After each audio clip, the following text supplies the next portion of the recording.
of this amendment. Earlier, we had an interaction with regards to the changes in the CIRP process. We have seen the amendments in the regulation as well.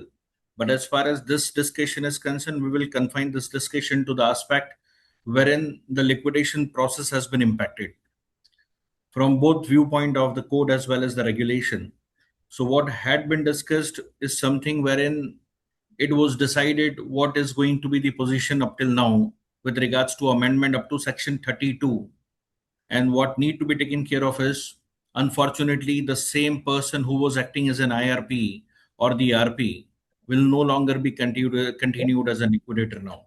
So we will be looking after the discussion pertaining to the liquidation of the corporate debtor for which no resolution plan is received or the resolution plan is not approved by the COC or by the adjudicating authority. But we'll see how come the second chance will be given for the same corporate debtor if the resolution plan is still not approved, but dissolution that the order of liquidation is pending before the adjudicating authority and not yet passed. We'll see the role of the COC, extended role of the COC in the liquidation process, which was earlier with the stakeholder consultation committee, and now role will be the supervisory role, not just an advisory role. So we are going to look after the same. There will be no separate submissions of the claim, or there will be no separate verification of the claim. That is what we are going to see now. We will see the changes which is there in the look back period as far as the PUFE transactions are concerned. We'll see the provision with regards to the early dissolutions of the corporate debtor, for which proceeding with the liquidation process will further a time consuming and a cost consuming process. So we'll see what are the major changes apart from the timeliness, because timeliness has been reduced to a very greater extent.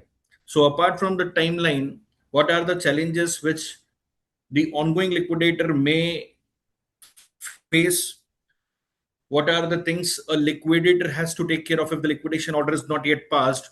But once passed, they are bound to take care of the compliances, which is there as per the regulations, which is notified with effect from June, and the code wherein some alterations are there. And the most importantly would be the reconstitution, or rather calling it reconstitution, but it is about communication to the member of the SCC who are no longer having any role to play. And it is an intimation to the members of the COC, because now it is they who need to take it forward, the process of the liquidation. So we will be looking after the alterations in the code first, and we'll take it forward to the regulation. And I will place before you the language of the statute where the alterations have been incorporated through some substitution or through some insertions. I hope I'm audible as far as this deliberations are concerned. Yes, you are. Thank you.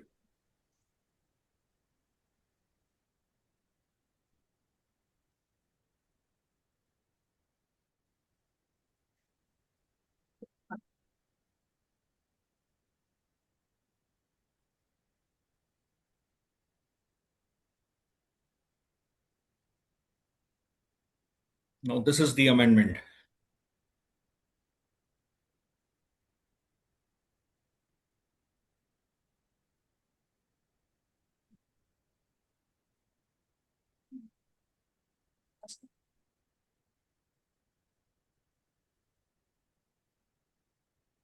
Sir, I have a question, please. Yes, we can start with the question then. Sir, from now onwards, shall we call this committee as a COC or SCC in our It is going to ongoing be minutes? COC only. COC only, na? It is going to be COC only. Okay. It should be called as a committee, not COC, no? So basically, the same committee, the provision of section 21 is going to continue. Everywhere the reference will be of the committee, but the committee here means the committee of credit. Correct. That's correct. But the only thing is, the people who had not relinquished under section 52, they will not be part here. That's the reason why. Only the one, those who have relinquished it. Yes. And the another unfortunate part is they have not provided by when the COC need to be constituted, rather constituted when that meeting is required to be called up. So that is something which is not provided. Within 7 days, the first meeting, whosoever is their previous guys, they will all be there. Absolutely. And thereafter you constitute, no? Yes. So as far as this changes are concerned, now the moratorium provision shall be muted as mutant is applied. And that's why it is provided as far as Section 33 is concerned. When you see the provision of Section 33, and it is more particularly provided after subclause 3, the following subclauses shall be inserted. If there is a question, then I should entertain, because there is some kind of disturbance. Yeah. So as far as the subclauses are concerned, it is provided that subject to provision of Section 52, the immediate the liquidation order will be passed, there will be a declaration of the moratorium for the purpose referred to in clause A and clause C of subsection 1, read with subsection 3 of 14, which shall be mutatis mutandis applied to the proceeding under this chapter. Meaning thereby, as far as the clarity with regards to initiating an action against the company which is facing the liquidation proceedings, there will be a calm period. Again, the same provision which is there in section 14 is going to apply. Now, as far as this subsection 1A is concerned, now this is the subsection which is added by the virtue of this amendment. Notwithstanding anything contained in subsection 1, where the adjudicating authority is satisfied that the ground mentioned in clause A, now this is something which is very important. Adjudicating authority is satisfied that the ground mentioned in clause A or clause B of subsection 1 of this section exists. It shall, before passing an order for liquidation, consider an application made by a committee of creditor. Now, this is what I was talking about. It shall be referred as a committee of creditors. Consider an application made by COC in such manner. If one may please mute so that it can go hassle free. So before passing a liquidation order, so this is very important in case if application is pending before the adjudicating authority and the order of liquidation is not passed, then in that case, with the committee of creditors' consent, before passing an order of the liquidation, they may consider an application made by COC in such manner, subject to such condition as may be specified by not less than 66% voting share for restoration of the CIRP, and after considering such application, it may by an order, meaning thereby in what circumstances the application is generally made. It is generally made on the basis of if within the time frame provided for CIRP, if no resolution plan is received, or if the resolution plan which is received is not fulfilling the criteria, in that circumstances, the adjudicating authority passes an order for the liquidation. But before passing an order for the liquidation, there is an opportunity which is provided to the same corporate debtor that with the permission of the COC. So, Mr. Nagar, Yes, sir. let us say the order of liquidation is passed, then the claims will be readmitted as of the will be verified as per the order of liquidation, or will the ICD will hold? Insolvency commencement date, sir. So that holds. So there is no change as far as the admitted claims are concerned for the admitted Absolutely. creditors. Yes. So during the course of liquidation, if some settlement is taking place, if some That is a payment, different issue. I'm saying, for those there is the moratorium period, then Yes. the claim. So you are supposed to consider only those claims which are verified and which are admitted or dealt by the IRP or RP. The liquidator is going to entertain only those claims which were not received in CIRP process. As far as fresh claims are concerned. As far as the fresh claims are concerned, yes, sir. And we will be dealing into this aspect as far as the regulations are concerned. So it is very important. One can see this 1A to section 33, because section 33 clearly states that the adjudicating authority may pass an order of the liquidation in case before the expiry of the insolvency process or the maximum time which is provided to complete the CIRP. If it has not received participants. Sir, there is some disturbance, sir. Mr. Sushil Tiwari, sir, you please tell him na to mute himself. Mr. I Sushil think Tiwari. mandatory mute should be done for all. Anjali, if you can please mute the participants.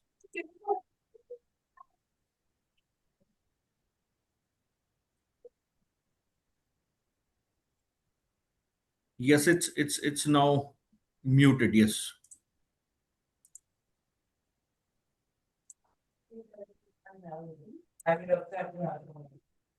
Anjali, if you can please mute the participant. Yes, so as far as this section 33 is concerned, and this is the time frame which is provided for CIRP for the completion of the CIRP. Now, suppose if the no plan is received within the maximum time frame which is provided, or if the adjudicating authority reject the resolution plan, participants are requested to please mute your. I think they're not listening. Somebody has to call them to let them know their mic is unmuted. It is causing some disturbance. The host can mute everyone, na? Mr. Tiwari. I think it's the voice of Mr. Sushil Tiwari. Let me.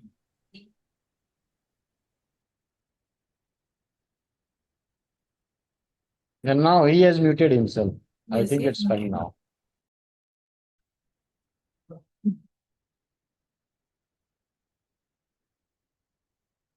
Is it visible screen? Yes, sir. Yeah. So this is relevant change, and I believe after that omission or after that deletion of that provision which deals with selling the corporate debtor as a going concern, now this is an opportunity which is again given to the corporate debtor to get back to its feet in case if the COC is desirous of. And this is what is provided, that notwithstanding anything contained in subsection 1, when the adjudicating authority is satisfied that the ground mentioned in clause A or clause B of subsection 1 of this section exist, and the grounds which are provided in A and B is pertaining to if no plan is received within the maximum time frame provided for the CIRP, or if the adjudicating authority reject the plan under 31 for non-compliance of the requirement which are specified therein. In that circumstances, the adjudicating authority passes an order for the liquidation. But in this case, it is provided before passing an order for liquidation, the NCLT, that is adjudicating authority, may consider an application made to it by the COC in such manner as may be prescribed, for which will be going to the regulations, by not less than 66% voting share for restoration of the CIRP, and after considering application, it may by an order A, if the ground mentioned in clause A of subsection 1 exist, then restore the CIRP to be completed within a duration as a deem fit not exceeding 120 days. And this is when you see the A clearly states that adjudicating authority before the expiry of the insolvency resolution process period or maximum period which is permitted for completion of the CIRP does not receive a resolution plan, though in that circumstances the time frame which is provided is 120 days for giving a last opportunity to consider if any resolution plan may still come way of the corporate debtor, or in case of B, which clearly states that if it is not complied with, adjudicating authority may reject the resolution plan under 31 for the non-compliance of the requirement specified therein, and in that circumstances the adjudicating authority may pass an order for restoration of the CIRP to the stage of invitation of submission of the plan, which shall be completed in such manner and subject to such condition as may be specified. But there again the time frame is provided that the duration for completion of such restoration of CIRP shall not be exceeding 120 days, and it is also provided no such opportunity shall be given twice. So meaning thereby this is an application which can be made before the adjudicating authority has passed an order for the liquidation, subject to the approval of the COC, if grounds specified in 33(1)(a) or B exist.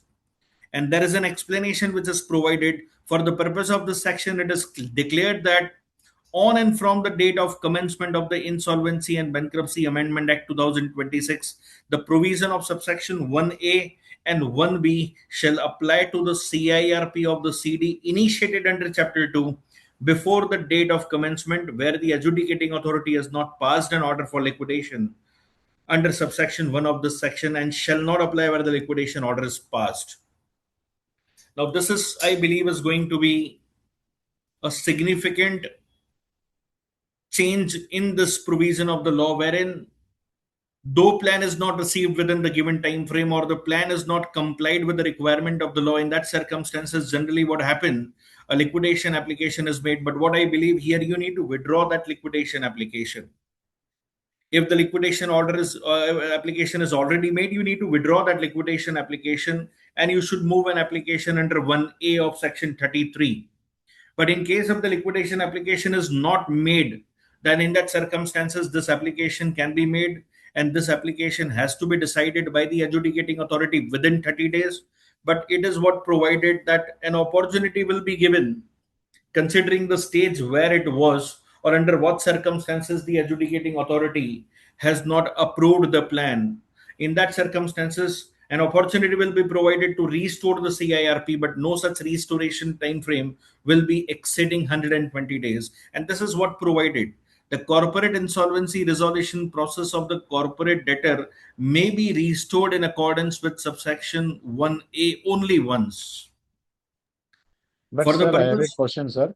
yeah, Normally, this auto liquidation application is being filed only after the voting of these auto COC members only.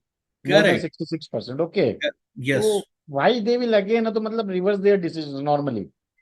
It's not reversing the decision, because there are many alterations wherein the provision, as I said, there was a provision with regards to selling the corporate debtor as a going concern was considered. Now here there are two changes. If you can see in the regulation, will be going through the compromise and the arrangement. There was again some conflicting provision with the provisions of the Companies Act. Here what is provided, now there are certain applications which are pending before the adjudicating authority for which no order is passed. Order of the adjudicating authority pertaining to the liquidation is pending. Now you are constituting, or rather you are calling the member of the COC to look after the corporate debtor now which is under liquidation. Now suppose if the COC decides, if the COC, because of this insertion of the the provision of section 33(1)(a), if the COC still believes that an opportunity may be provided, because when you see the provision of 33(1)(b), reject the plan under 31 for the non-compliance of the requirement specified therein. Now giving them chance to go back to the stage from where the resolution plan was invited, and it is left to the discretion of the COC if they are desirous of. Then in that case, they may move an application seeking approval of the adjudicating authority to restore back to the stage wherein my plan was invited. So I will be re-inviting the plan. Now the question again fall, from whom I'm going to invite. Certainly from those whose name was there in the final list of the PRA. So restore the CIRP to the stage of invitation for submission of the plan, wherein the applicant or the prospective resolution applicant will be given an opportunity to rectify the things leading to which the earlier his plan was rejected by the adjudicating authority or by the COC. I think it is a by default clause of liquidation, and only upon a request it can give a time period. Earlier, what used to happen is it is not a by default clause. When someone used to file it, they used to keep on seeking extension. Now it's a by default. If the timelines are over, 33(1), 33(2) Correct. specifically refers to, unless there's a request by COC, it is into liquidation. Absolutely. So this is left to the wish of the COC to decide, are they willing to pursue this application if liquidation application is already pending? Because if it is pending at the call of the COC. For that, they have to withdraw that application to move this application under 1A. No, sir. As this application is not about liquidation pending. If you look at it, before the expiry of the IRP, No, sir. I defer to this view. This is the case. If you can see, go through it again. Notwithstanding anything contained in subsection 1, an adjudicating authority is satisfied that the ground mentioned in clause A or clause B of 1 of this section exists, it shall, before passing an order for liquidation, consider an application made by the COC in such manner subject to such condition. And that's why this is provided, that restore the corporate insolvency resolution process to the stage of the invitation of submission of the plan, which shall be completed in such manner and subject to such condition as been specified. So this is not that in case going before 31 1A or B, the COC may decide. I'm talking about that stage as well, because when this particular amendment has taken place, there are certain applications before the adjudicating authority for its adjudication qua liquidation. Now, for those application also, this provision or this section 33(1)(a) can be utilized. This is my understanding to this amendment, which is How there. will let's take carefully, sir, with due Yeah. respect. 33(1)(a). How Hmm. will adjudicating authority get to know about it? Just let's pause for 33(1)(a). Okay. How would adjudicating authority get to know unless an application is filed before him? This is what my point is. See, as far as 33(a) is concerned, where the adjudicating authority before the expiry of the CIRP period. As so, if it has not received the plan, it is certainly when an application will be made to the adjudicating authority by the So COC. such application, who will be filing it? It will be the It is the RP. COC. No, It's RP. a COC through the RP. Correct. So what essentially what you're saying is so it is essentially by that time COC had already, so essentially when the time is getting over and if the resolution plan is not there, what you're Then saying is COC application would will have be already moved. voted for it, seek extension in this is or for the CRP for a particular stage. That's what it means, right? Now, Because if suppose, COC, huh. yeah, please tell, sir. No. The messaging is if I am moving an application as an RP before the adjudicating authority, RPs generally move only with the consent of the COC. If the Correct. timeline is getting over, because of which if I'm moving in, there will be a specific resolution by the COC saying that move before this and knowing fully that we didn't have a resolution plan, get that additional time. That is when 1A comes into the picture, notwithstanding contained in subsection 1, where the adjudicating authority is satisfied that the grounds mentioned in clause A, clause B section of this section exist, that is, no plans have been received, it shall, before passing the liquidation order, consider an application made by the COC in such manner and subject to such conditions specified by not less than 66% of voting. Now, this is not a separate application. So what you are saying is there's an application but which had already a board resolution. In that board resolution, already COC is there. I don't think adjudicating authority is looking at one application from RP, one application from the COC, and then taking a call. I don't think that is coming up. I'm coming to that. Now, the said 1A, the date when it was enacted, the date Yeah. when it was notified. Now, Uh-huh. suppose if some application is pending before the adjudicating authority, wherein the order of liquidation is not passed, Correct. with by the virtue of this 1A, can we say this COC has got this provision wherein they may take the benefit of insertion of 1A to section 33? Absolutely, undoubtedly. So if you're saying that if is this giving a leeway extra thing for COC again to try it Yes. out? Undoubtedly. No Yes. second thought for it. No second. Yes. That is what I intend to say. So, in that case, can we say that the application which is pending adjudication, qua liquidation, need to be withdrawn first before moving an application in 1A? No, you don't move a withdrawal. What happens is an application before the adjudicating authority goes as Otherwise, I understand. So, first disposal will be of this application. yeah. This No, this application and that request both has to go together. It cannot be independent because end of the day that application is making a prayer for the withdrawal of this application and Hmm, permitting for the COC. So it cannot be read separately. The correct. difference is the COC, whether it gets now suddenly because of this, somewhere earlier they have passed a resolution For for liquidation. liquidation. Now suddenly they get something new because that option was anyhow there for compromise or arrangement any which ways. If you look at Correct. it during liquidation, that facility is there. So Correct. this has come more as earlier we used to take an extension. What they are saying is by default there is no extension. Don't come for extension. It is going into liquidation. However, if you are coming specifically, you make a request. So they put a onus on the other side saying that you don't come for extension or something. That's all I'm saying. I believe this is a kind of disputes which only going to occur for those matter wherein the COC has decided for liquidation. Henceforth, every company which is right now under CIRP, certainly adjudicating authority will say that you may decide under 1A Yes, rather than opting for the extension. I understand this. that's all. Thank you, sir. Okay. Now it was the explanation, and yes, the corporate insolvency resolution process of the corporate debtor may be restored in accordance with subsection 1A only once. So only once, remind me of the section 12 and let's see how it is going to be utilized. But yes, no such kind of privilege will be given twice to the COC by the adjudicating authority, and this is again the adjudicating authority's discretion to permit the application which is being made under section 33(1)(a). Explanation which is provided. For the purpose of this section, it is hereby clarified that where the adjudicating authority does not receive a plan under subsection 6 of 30 within the period provided in clause A or clause B of 1A, or reject the plan received by it during such period under subsection 2 of 31, it shall pass liquidation order under subsection 1.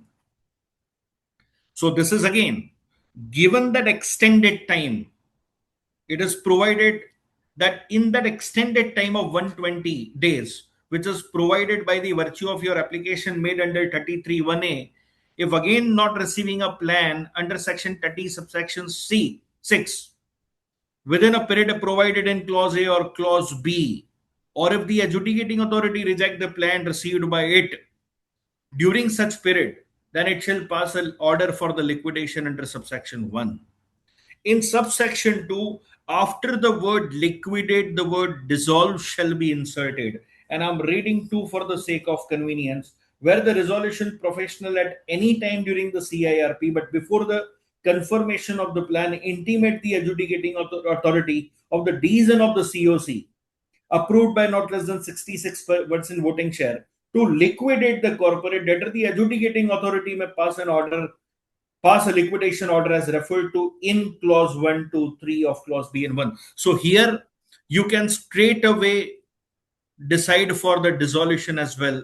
So this is what has been inserted in subsection 2 after the word liquidate.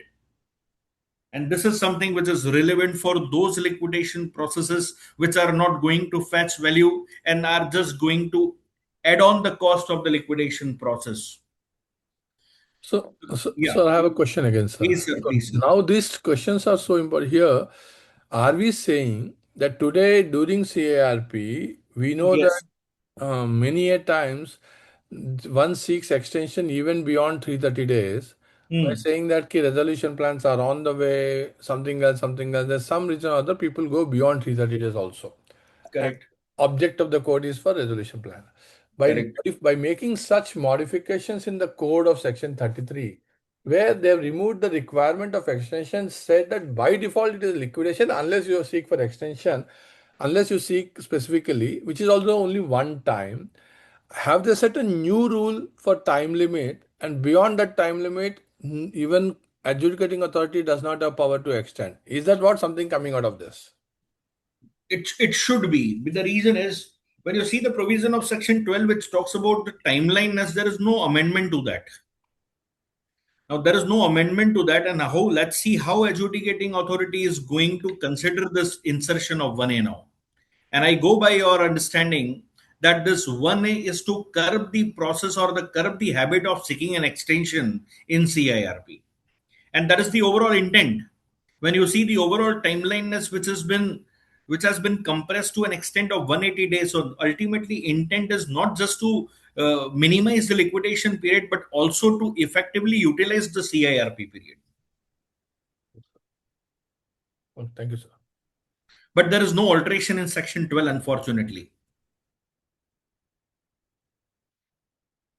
Now, this is something which is a proviso which has been inserted, provided that the committee of creditors shall, before taking the decision to dissolve the CD, comply with such condition as may be specified. So we will be dealing into that aspect in the regulation. But yes, it's not only now limited to the liquidation, but yes, for the sake of dissolution also, you can cut short the process by moving an application as far as subsection 2 is concerned. And subsection 2 now requires this, that where the RP at any time during the CIRP, but before confirmation of the plan, intimate adjudicating authority of the decision of the COC, approved by not less than 66% voting share, to liquidate the CD. But now it's not just to liquidate the CD, but also to dissolve the CD. So in that circumstances, the process can be curtailed to a major extent when there is no major hope for the liquidation or the realization during the course of liquidation. Now this is 2A, which is added. The subsection shall be inserted, namely, the adjudicating authority shall pass a liquidation order under this section within a period of 30 days from the date of receipt of an intimation or an application, as the case may be, to initiate the liquidation process under this section. But this all will go by their discretionary power, and this is again be considered in a time to come as a directory and not mandatory. If the adjudicating authority has not passed an order within this period, it shall record the reason. And this is what been provided in section 7, under section 9, under section 10. But I must say, this will give rise to litigation only. Because the timeliness which is provided for 9, for 7, for 10 disposal, this 14 days time frame, we have seen practically, even the scrutiny is not getting cleared. So there will be a dispute, and there will be the matter which will be, you can say, because it is kind of giving no opportunity to other side to contest its own case. So as far as this 7 concerned, or 9 is concerned, or 10 is concerned, it's everywhere provided that they have to pass an order within the given time frame. If they fail to, they have to state the reason thereof. Now, this is also relevant as far as the proviso is concerned, where the application under subsection 3 is made. Where an application under subsection 3 is made, the adjudicating authority, if it deem fit, reinstate the CIRP and pass an appropriate order. Now, when you see the provision of subsection 3 that talks about the contravention of the plan which is approved, and subsection 3 talks about where a plan approved by the adjudicating authority under section 31 or under subsection 1 of 54, which is not relevant right now, is contravened by the concerned corporate debtor, any person other than the CD whose interests are prejudicially affected by such contravention may make an application to adjudicating authority for liquidation order, is referred to in subclauses 1, 2, 3 of clause B of subsection 1. Now here it is talking about that adjudicating authority, if it deem fit, reinstate the CIRP process and pass an appropriate order. So earlier it was talking about the liquidation, now it is talking about the reinstate the CIRP process. I'm reading 3 again for the sake of the convenience. Where the plan approved by the adjudicating authority is contravened by the CD or any person. In that case, a person other than the CD whose interests are prejudicially affected by the contravention make an application to adjudicating authority for liquidation order. But here the adjudicating authority, if it deems fit, may reinstate the CIRP and pass an order. So this is something which is added as a proviso. Subsection 5 is omitted, and for subsection 6, the following subsection shall be substituted. Now this is pertaining to, as far as subsection 6 is concerned. Earlier it was subsection 5 which talks about that subject to 52, where liquidation order has been passed, no suit or other legal proceeding shall be instituted by or against the CD. Where a suit or legal proceedings may be instituted by liquidator on behalf of CD, it is with the prior approval of the adjudicating authority. Here you will find where liquidation order has been passed, no suit or legal proceedings shall be commenced. If pending at the liquidation order, it shall be proceeded with the liquidator on behalf of the CD, except with the leave of the adjudicating authority and subject. So more emphasis on the moratorium side. So first of all, no suit or other legal proceeding shall be commenced. And if it is pending as on the liquidation order, then it shall be proceeded only after the permission of the adjudicating authority, subject to such terms as the adjudicating authority may impose.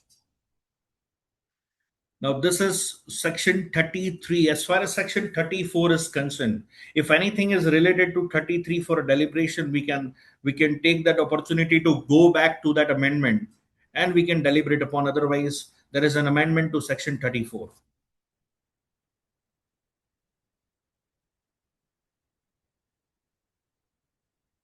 Now, this section 34, which talks about the appointment of liquidator and fees to be paid.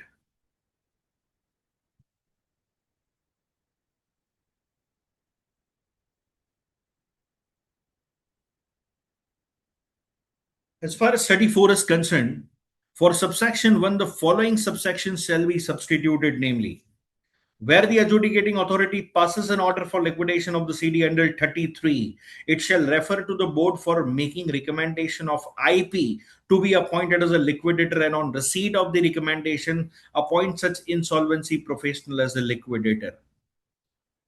Following subsections shall be substituted. So where any person who is or has been a personal, now it is having a direct impact with section 19, and the provision of section 19 has been extended.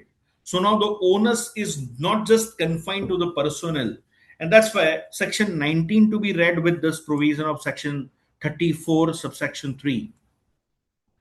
Any person who is or has been a personal of the corporate debtor or its promoter, or associated with the management of the CD, or engaged in a contract for service with the corporate debtor, he shall extend all the assistance and cooperation to the liquidator as may be required by him for the purpose of managing the affairs of the corporate debtor or performing the duty conferred on him under this chapter.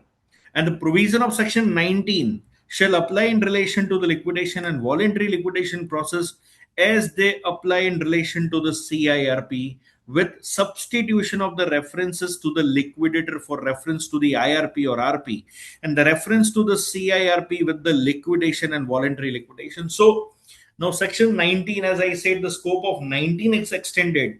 The onus is not just confined to the personnel. Same thing apply during the course of liquidation as well. Subsection 4, notwithstanding anything contained in this section and 34A,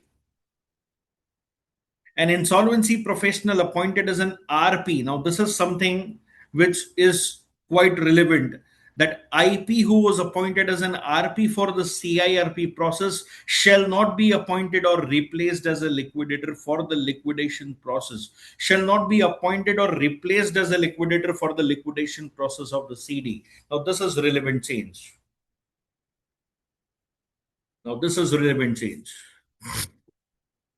So the person who was acting as an RP during the CIRP process, now he or she will not be appointed, neither will be replaced as a liquidator for the liquidation process of such corporate debtor. After an order of liquidation has been passed, the resolution professional shall forward to the liquidator all records. This is something which is quite natural, because it is he who need to hand over the documents or the process documents to the liquidator, because now the liquidator is going to be someone else, not the same person. Subsection 6, the board shall propose the name of insolvency professional other than RP appointed for the CIRP, along with a written consent from such IP in specified form within 10 days of reference made by the adjudicating authority. So this is something which is provided by the virtue of the substitution of the sections, subsection 3, 4, and 5, 6 of section 34. If anything is pertaining to this need to be referred once back. So 33.4, sir, Yeah. this only refers to RP, sir, not IRP. So if you say that if it is not, The wording is used is, no, correct. The wording used is RP and not IRP, meaning thereby you believe that the same IRP who was not appointed as an RP by the COC may be appointed by the adjudicating authority for this liquidation purpose. yes, because IRP's role was only to collect records. He was not involved in running the process. So the failure of the CRP process cannot be attributed to IRP. No, it's certainly not. But what is the intent of bringing the same IRP back to liquidation is my point. No, he's like any other insolvency professional. You are using the word same IRP. No, my point is, so that is what my thought process is. The person who has already acted during the CIRP process will not be appointed by the adjudicating authority for the sake of liquidation. Go That was through the not- code that is once. not the No, intention, go sir. through the code. I think IRP and RP is used interchangeably, and wherever it is RP, it is IRP or RP unless very specifically given. I think you go through the initial this thing of the code. उसमें है meanings. I think. Sir, the IRP and RP are completely different. The I agree with you, responsibilities but of IRP, if you see the code, responsibilities of, within the I'm talking about the code only, sir. We can go to the code again.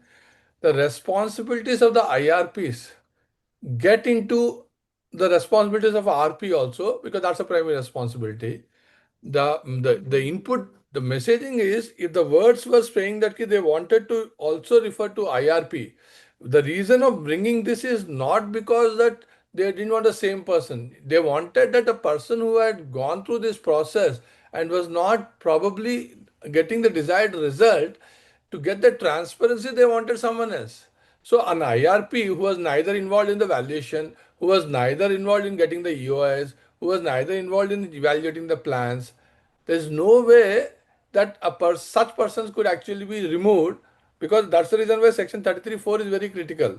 They have specifically said reference to RP, and many other cases there they specific mention both IRP and RP. That also I'll show it to you, sir. That's my view, Correct. sir. Having any other views in this connection? I shall appreciate in case if the participant holds some other views in this regard.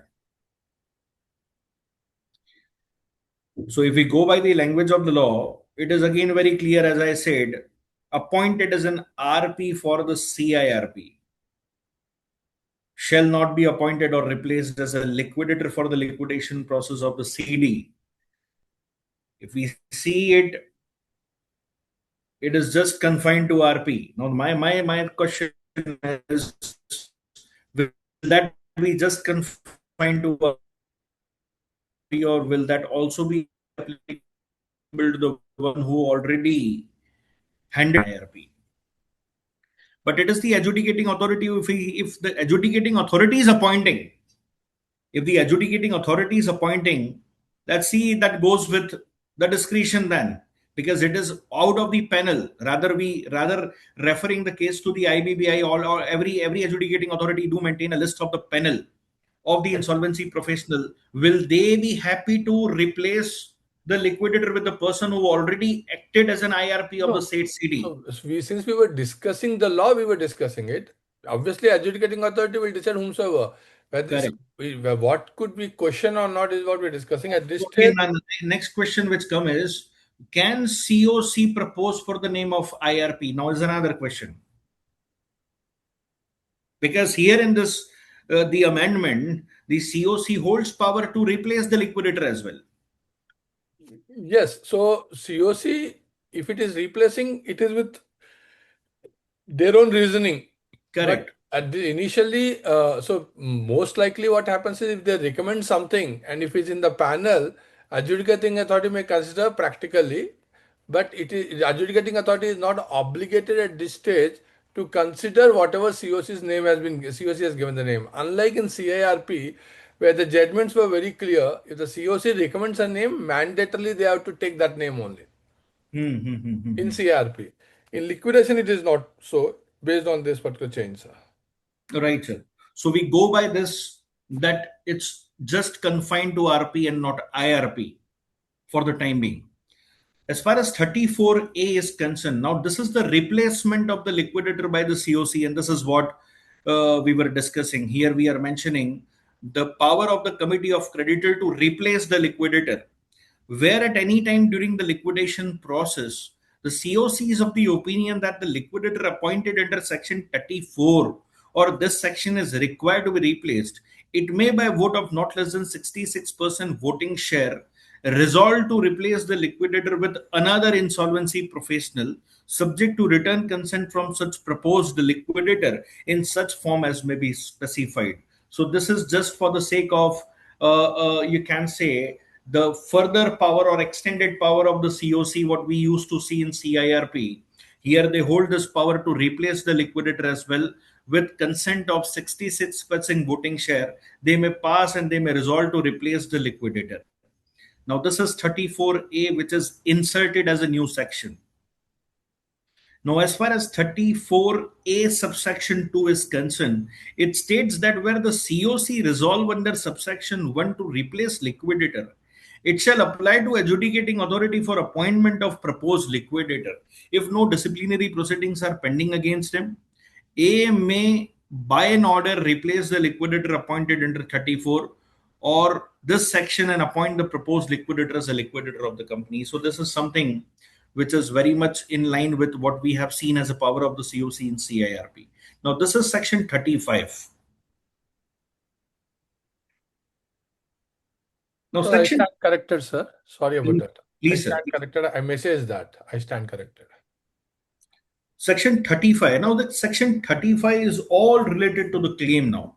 Now, when you see this 35 deals with the power and duties of liquidator. It deals with the powers and duties of the liquidator in subsection 1 for clause A. Let's see what was there in clause A. Clause A used to call to verify the claim of all the creditors. Because when we used to invite, when we used to give a public announcement was for the sake of inviting claim, updating claim. Now, when we see A, earlier it was to verify claim of all creditor. Now it is stated as to maintain an updated list of claim of creditor in such manner as may be specified. Regulation is going to help us out, but to maintain updated list of claim of creditor in such manner as may be specified. In clause J, it was earlier to invite and settle the claim of creditor and claimants and distribute proceeds in accordance with the provision of this code.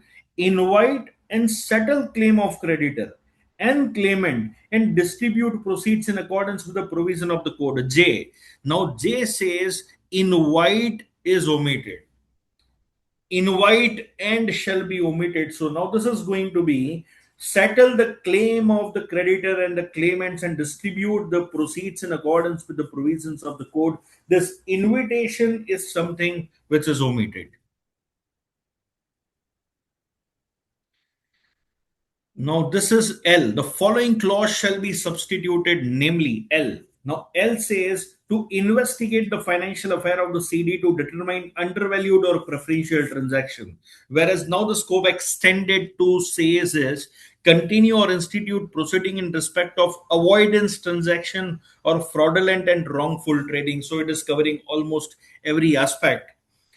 Not a big change, but yes, for subsection 2, the following subsection shall be inserted. Subsection 2, we used to say that the liquidator shall have power to consult any of the stakeholder entitled to a distribution. Power to consult. Now, it is provided, it's not the consult, it's the COC which will be having a supervisory role to perform. The COC shall supervise the conduct of the liquidation process by liquidator under chapter 3 in such manner as may be specified. So more power to the COC is provided, much beyond just a consultancy or advisory. Here the power, and again, that was not binding in nature. Now this is a binding in nature. So as far as the committee says is concerned, it was there earlier. The liquidator shall have power to consult any of the stakeholder entitled to a distribution, provided that consultation shall not be binding on the liquidator. Now this entire subsection 2 is substituted so that proviso is no longer. That consultation shall not be binding on liquidator. The records of any such consultation shall be made available to all the stakeholder not so consulted. This everything is gone away. It is clearly provided. It's a COC will supervise the functioning of the liquidator. If anything is required to be discussed out of it, we should stop here and we should proceed thereafter.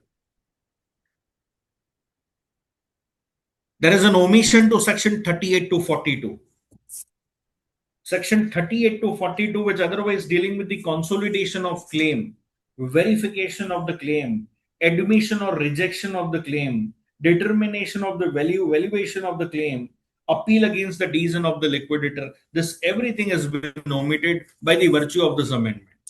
Section 38, 39, 40, 41 and 42, which used to deal with the claims consolidation, claim verification, communication of admission rejection, determination of the valuation, appeal against the decision of the liquidator, but it is now omitted by the virtue of this amendment 2026. Now, as far as section 43 is concerned, which deals with preferential transaction, the preferential transaction in subsection 4 in clause A and B, subsection 4A and B, which deals with a preferential deemed to be given at a relevant time if it is given to a related party other than by the reason of being an employee during the period of 2 years preceding the insolvency commencement date It's not insolvency commencement date now. The words period starting from and shall be substituted for the word insolvency commencement date, the word initiation date, and ending on the insolvency commencement date. So this look back period will be calculated not from the date when the application was admitted, but when the application was made. So it is the insolvency initiation, or you may call it initiation date. This is section 43.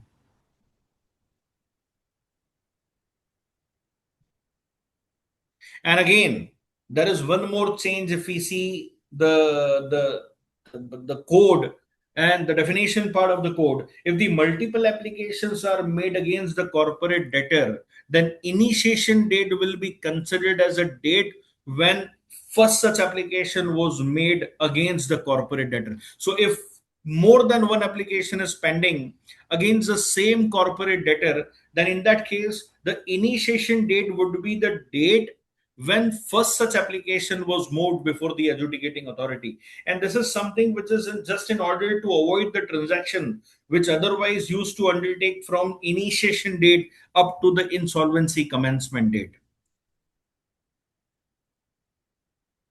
Now entire section 47 has been substituted. Substitution of new section for section 47, application by creditor, member or partner in case of certain transaction.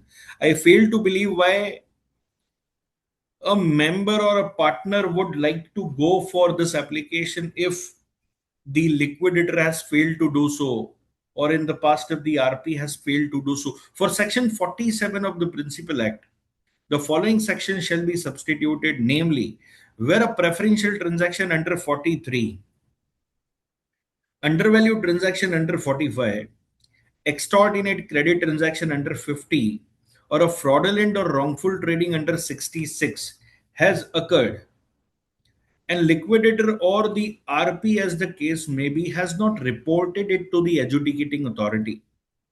Certainly, a creditor can go by itself or jointly with other creditor, and fortunately, there is no threshold provided and there is no specification provided that creditor has to be operational, financial, who may not.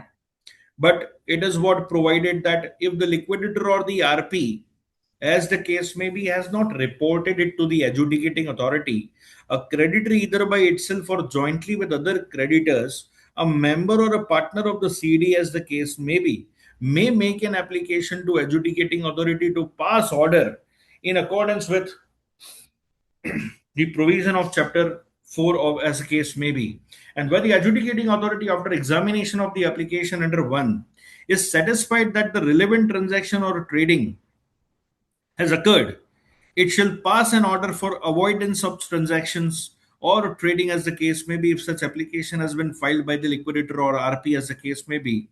And again, it is provided that where the adjudicating authority is satisfied that the liquidator or the RP, as the case may be, after having sufficient information and opportunity to avail the information, did not report such transaction or trading to the adjudicating authority, it shall pass an order requiring board to initiate disciplinary proceedings against. So, who would not like to touch upon such applications? And why would a member or the partner of the CD? So here the partner of the CD means the partner of the LLP, but they can also move such application. And in that circumstances, the adjudicating authority have this power to refer the case to the board to initiate disciplinary proceeding against the liquidator or the RP, as the case may be. Now, amendment to section 49. As far as 49, so it's not a major amendment. Rather, we should go to 52, which talks about, because here again, the amendment is pertaining to, it's a corporate debtor. So 49, when we see, the 49 deals with the transactions which are of the nature wherein a transaction with an intent to defraud the creditor, or undervalue transaction under 48. So when you see 49, 49 says, provision of section 49 deals with where the corporate debtor has entered into an undervalued transaction as referred in subsection 2 of 45, and the adjudicating authority is satisfied that transaction was deliberately entered into by such CD just for keeping the asset of the CD beyond the reach of any person who is entitled to make a claim. In that case, so it is provided after the word corporate debtor, the word or a related party of the CD, as the case may be, shall be inserted. So it is not only the transaction which shall be confined to the CD, but also the related party of the CD, which is provided in 49, where a corporate debtor or a related party of the corporate debtor has entered into undervalue transaction. Quite difficult. So the scope of section 49 has been extended to a great extent. Because if I'm acting as an RP, I'm acting as a liquidator, I shall confine or I can keep my eyes on the transaction of the CD, because it is the CD whose personnel and other service providers are going to cooperate during the process. But to going back or going more extended to the transactions of not only the CD but of a related party of the CD, it is quite not practically possible to go into that extent. And this is what has been added in 49, where the CD has entered into an undervalue transaction. And here it is added where a CD or a related party of the CD has entered into an undervalue transaction. I believe this is something which practically is not possible, or rather not possible. It is very difficult to go into the transaction which is undertaken by the related party of the CD. Section 49. I'll invite views.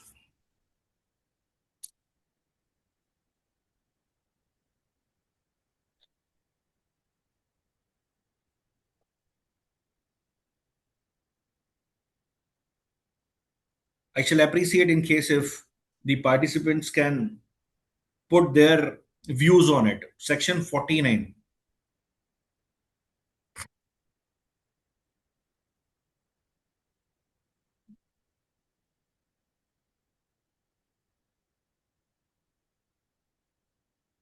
Because I believe I can look back, I can go into the transactions, I can go into the merits, demerits, intent, rationale of the transactions, but that shall be confined to the CD.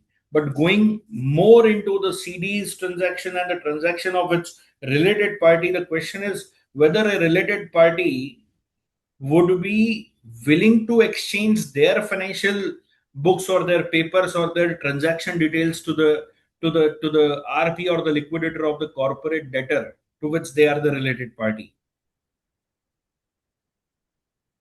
So I believe practically this is something which is quite difficult to ascertain. Now, section 42, which deals with, now this is very relevant, that is the secured creditor in the liquidation proceedings.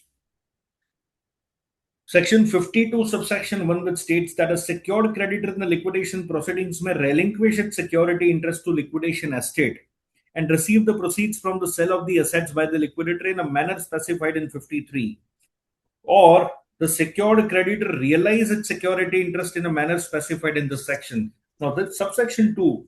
So, Yeah. sir, in 49(1)(a), the Mhm. insertion of or a related party of the CD, as the case may be, is this similar to section 66, where we can go after other persons also who had actually siphoned off the asset from the company? Is that Yes. what it is? Absolutely, sir. So this is what I intend to say. When we see 49, it is quite easy to understand that the CD has entered into an undervalue transaction. This is what 49 all about.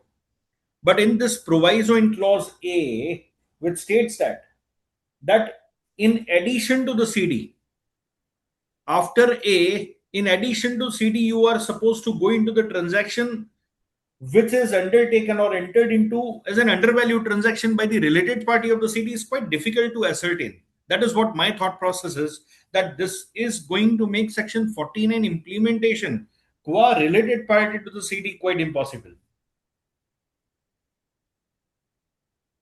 But proviso A, if it is gone to the related party, adjudicating authority has the power to get it back. That's what it No, says. no, no. It's not just transaction with the related party.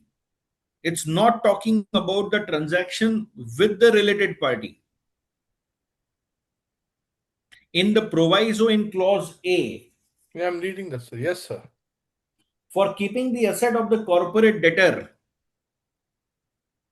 or the related party beyond its jurisdiction. So, in that circumstances, if we go back to the transaction of section 49, now section 49, which deals with if the transaction is undertaken with an intent to defraud the creditors Yes, or sir. undervalue transaction. Now, related party. So that is the only reason they have amended the provision of section 19 of the code, that you can expect the cooperation or the necessary information not only from the personnel but whosoever who are associated with the personnel, which may include related party of the corporate debtor then.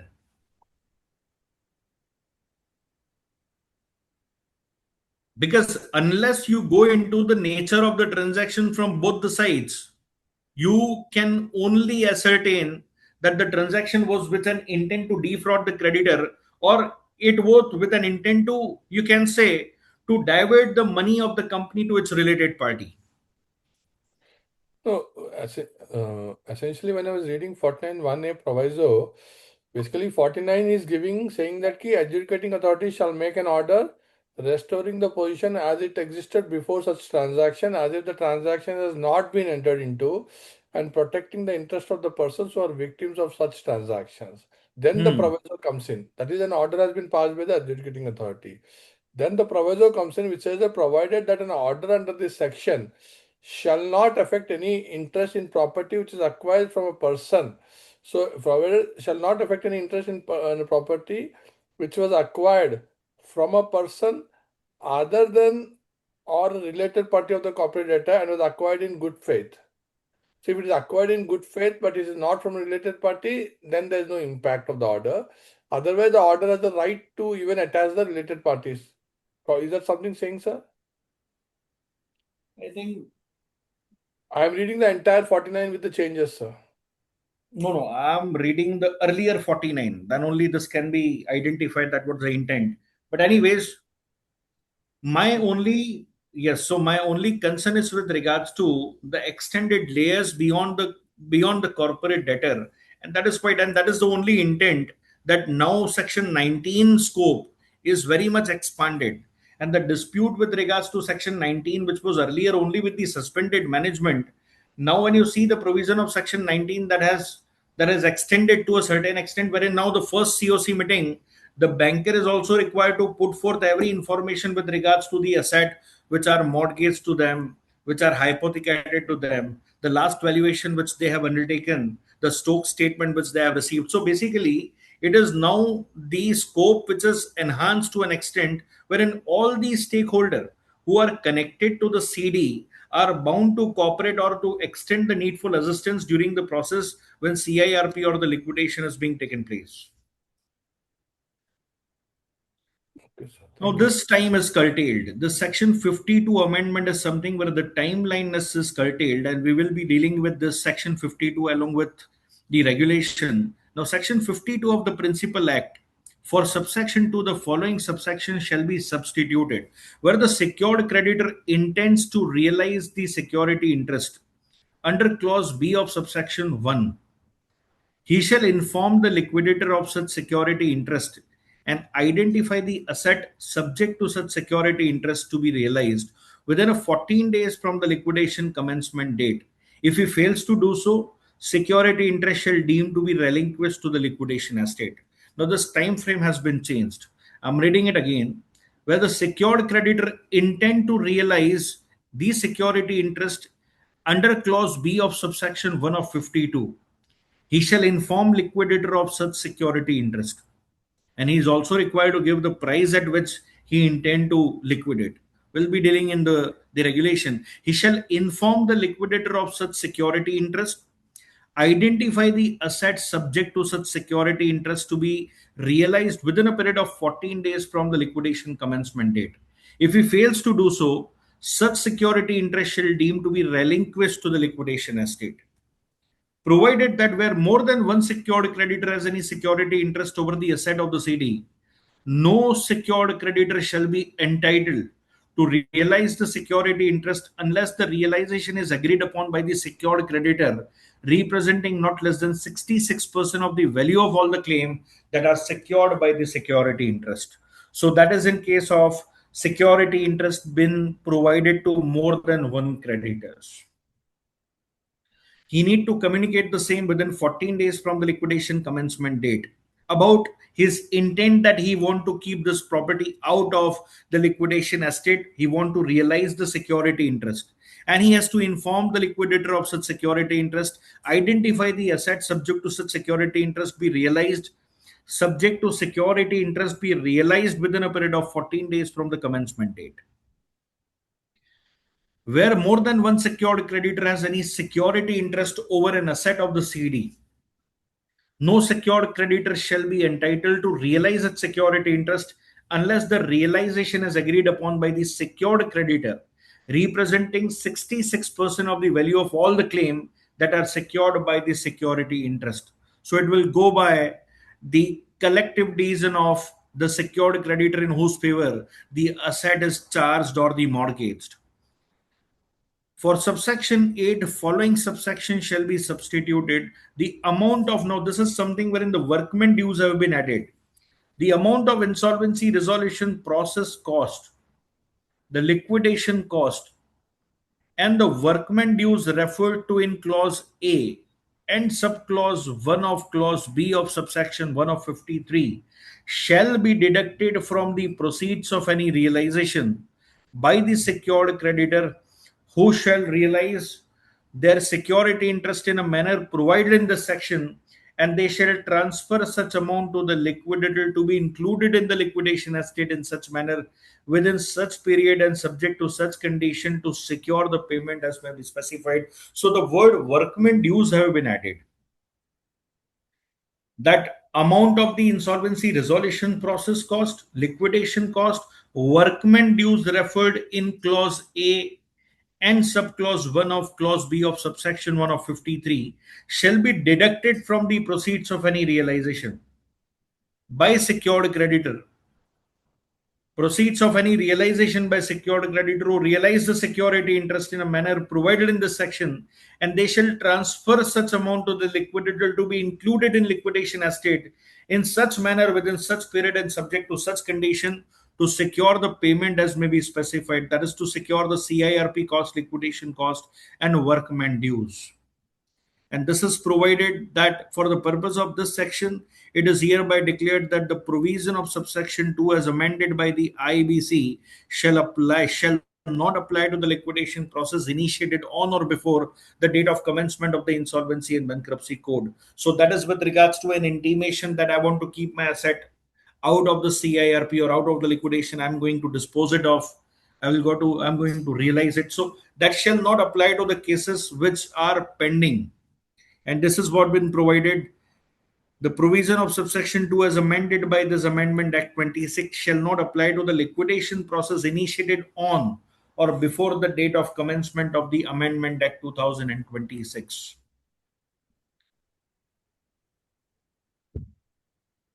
Hello. Srini sir. Yes, sir. We'll meet for some time. This you and Sanjay. Sir, may you please For some time. 10 minutes. No, now for 10 minutes or so. Because this, we need to, that ECB forms, etc. There is some issue apparently. may I please request to mute? Yeah.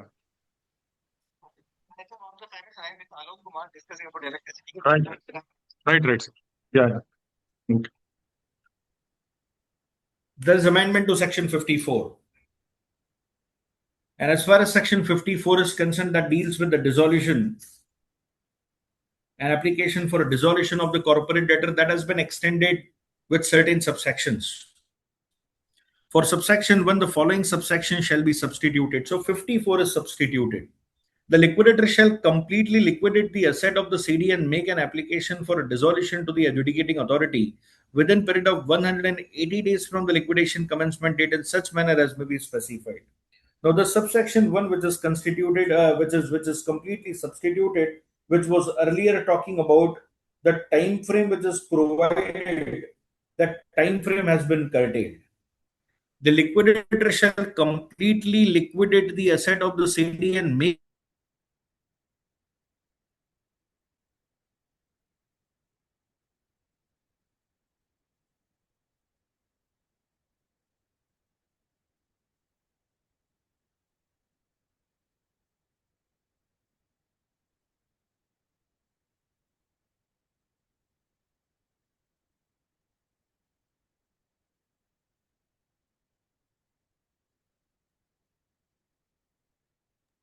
You lost your signal, sir.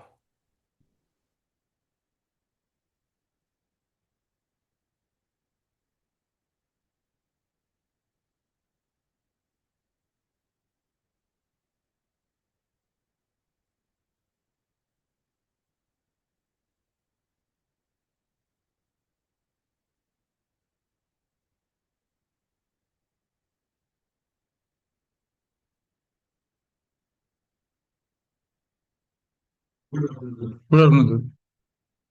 और सब हो गया इसका कितना हो गया? Altruist.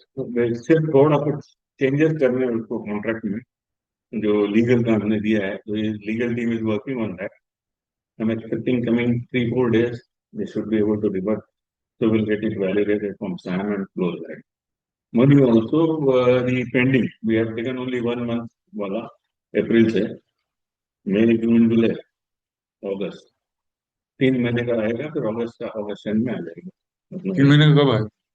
तो भी एग्रीमेंट साइन करते हैं plus That is August end. वही अगस्त एंड पे आ जाएगा plus the difference of 20% which is working out to be around 6.5 crores that also we will get it. That is the status. Total कितना आएंगे? Around 10 crore आएंगे। कैंपिन को दे सकते हैं property tax के लिए? हाँ, दे सकते हैं उसको आने तो पहले तो आने तो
think it was disconnected.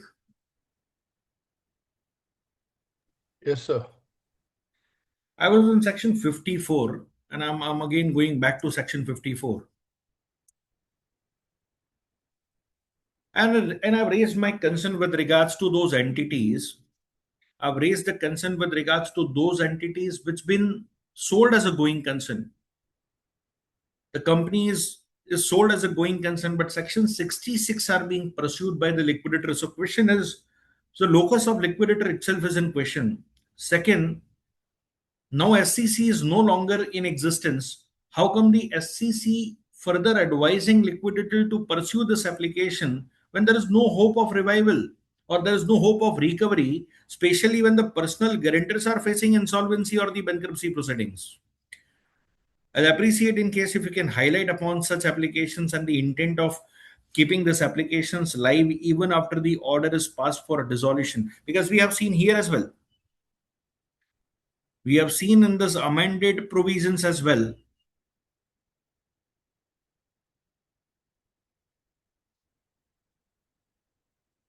Without prejudice to the provision of subsection 2, the adjudicating authority may on receipt of the decision of the COC to dissolve the CD, order that the CD shall be dissolved from the date of such order. So in that case, the application, whatsoever application is pending, the PUFE application which is pending will still survive. Now, what is going to be the fate of this proviso to keep those PUFE application, and ultimately who is going to bear the cost, who is going to be the applicant in such circumstances when the role of liquidator is also getting over immediately upon passing an order of the resolution, where a proceeding in respect of the avoidance transaction or the fraudulent or wrongful trading under 47 is pending before an application is made under one or a decision of the COC to dissolve the CD under 33(2). The COC shall determine the manner of pursuing such proceedings and distribution of the proceeds arising out of the proceeding in such manner and subject to such condition as may be specified. What is the rationale of keeping it live? And what is the mechanism of enforcing the order which is being passed under 43 or 66 then?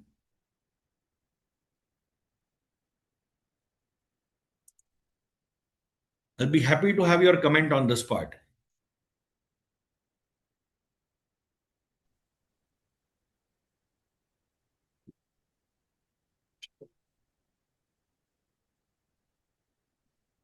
I'm concerned about the transaction. Yes, sir. You're talking 1A or 1B?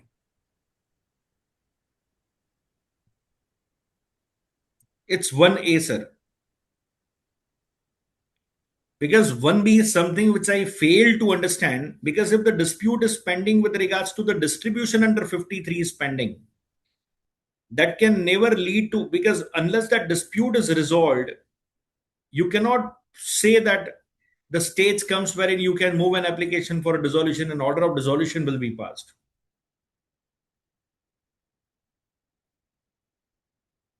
Because it is certainly an application wherein the question is being raised with regards to the distribution process under 53. If that legal proceedings against the CD in respect of the proceeds to be distributed under 53 is pending, before the application is made under 1 or a decision to dissolve the CD under 2, the committee shall make an appropriate arrangement for pursuing such suit or proceeding and distribution of the proceeds to the parties in such suits in such manner and subject to such conditions. So practically, I don't think so that it's 1B can be practically possible, that wherein one side you are moving an order of, or you are moving an application for getting an order of dissolution, contrary, the distribution itself is under challenge, which is pending before the adjudicating authority. But my more concern is with regards to 1A of section 54.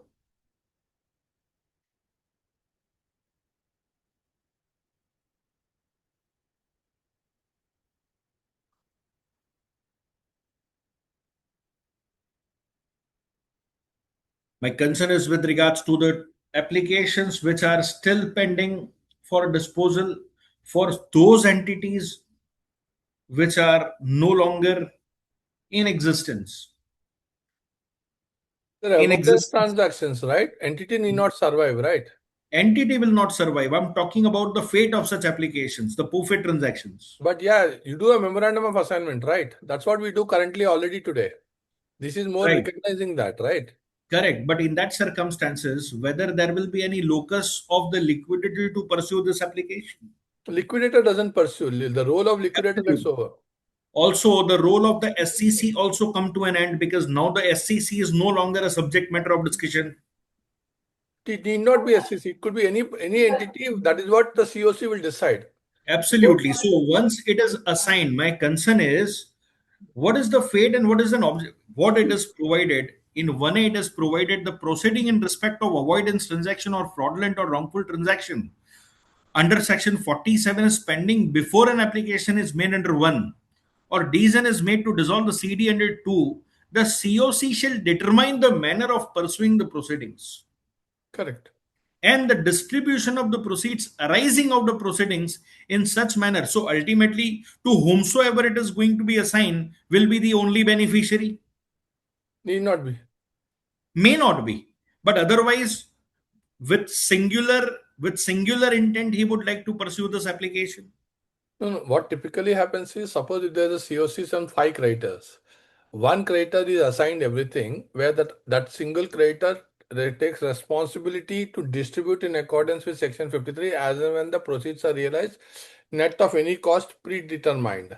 That is Correct. what this is essentially talking about it. Correct. So you actually mentioned the memorandum of assignment saying that this entire potential beneficial whatever realization happens, it is being assigned and it will be pursued by this particular assignee who has taken the responsibility to distribute in accordance with section 53.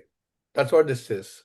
To pursue this application as well. So it is going to be the sole response. But my point is with regards to the enforcement, sir. 43 or 66. Yeah. Especially who are there in such application, the ultimate receive, the person on the receiving end are the PGs. Yeah, Or these are third the party. NRRS. This is essentially referring to kind of NRRS. Correct. So That is not already readily given. reliable. Absolutely. So on one side, your personal guarantor is facing the bankruptcy proceedings. Mhm. On one side, the personal guarantor is facing the bankruptcy But this proceedings. is CRP, right? Not personal guarantee, right? Hmm? This is CRP. This is about company, right? Not about individuals. This is against the company, but ultimately, who is going to contribute and against whom this application is made? It is against the promoter, those who Yeah. have undertaken those transactions. Agreed. My point is the fate of such application. This is just a process which is killing the time of the adjudicating authority because there is no recovery as such. Yeah. Yes. More So importantly, who pays the cost of all this? who pay the cost? The one to whom it is assigned will be the ultimate beneficiary to this entire recovery. Because in one of my case, Hmm. that is under section 9. Okay. So bank is in a way indirectly is plowing back in this CRP process. So there is a lot of resistance from the financial creditors. Correct. So if that is the case, then obviously getting the cost, whatever that may be there for that applications. I'm facing a lot of challenges in spite of the fact that I know that there is some, buffet kind of transactions. They have gone wrong with that particular seed. So And if what that is is the case, then how that is to be dealt with? what is the current status of the CD in your case? Currently, now the liquidation is being passed. Liquidation order is passed. Yeah. And these applications are pending. Yeah. Certainly, it is going to be the cost to be incurred by the COC proportionately. Correct. So basically, they are not in that favor because they are getting something less. Absolutely. They are, going ahead with that 101 also movement. So they are taking that recourse and getting their money back to the extent possible. And that was my concern, because there is no purpose pursuing such applications, because there is cost to it. On one side, you are not even in a position to recover the CIRP and the liquidation cost. Perfect. I'm It's going not back practical, I think. practically, absolutely. This is what many of the things which has been amended with a view to make it so efficient, but it is not increasing the efficiency, but ultimately that is leading to further dispute and ambiguities. Yeah. That is, on the contrary, that is dragging this CRP process whole or that liquidation also. So it is stated that your distribution itself is in question, and some litigating parties before the adjudicating authority, and COC will decide that what is going to be the fate of the outcome of this application, and still will move for the dissolution application, which is practically not possible. Perfect, sir. Regulation is something we should look after now. Very true.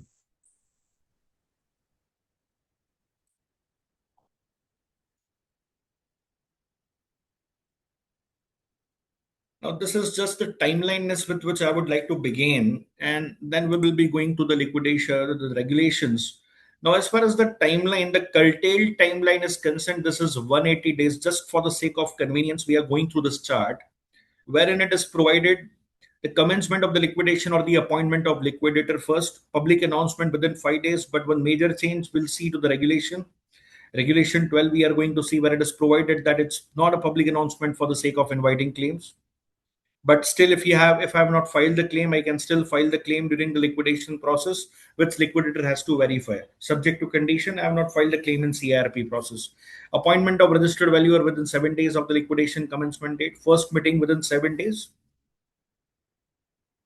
Submission of claim, but by those claimants, those who have not submitted their claim in the CIRP process, or for the sake of updating in case if there is some reduction. The status is on the insolvency commencement date within 14 days of the liquidation commencement date.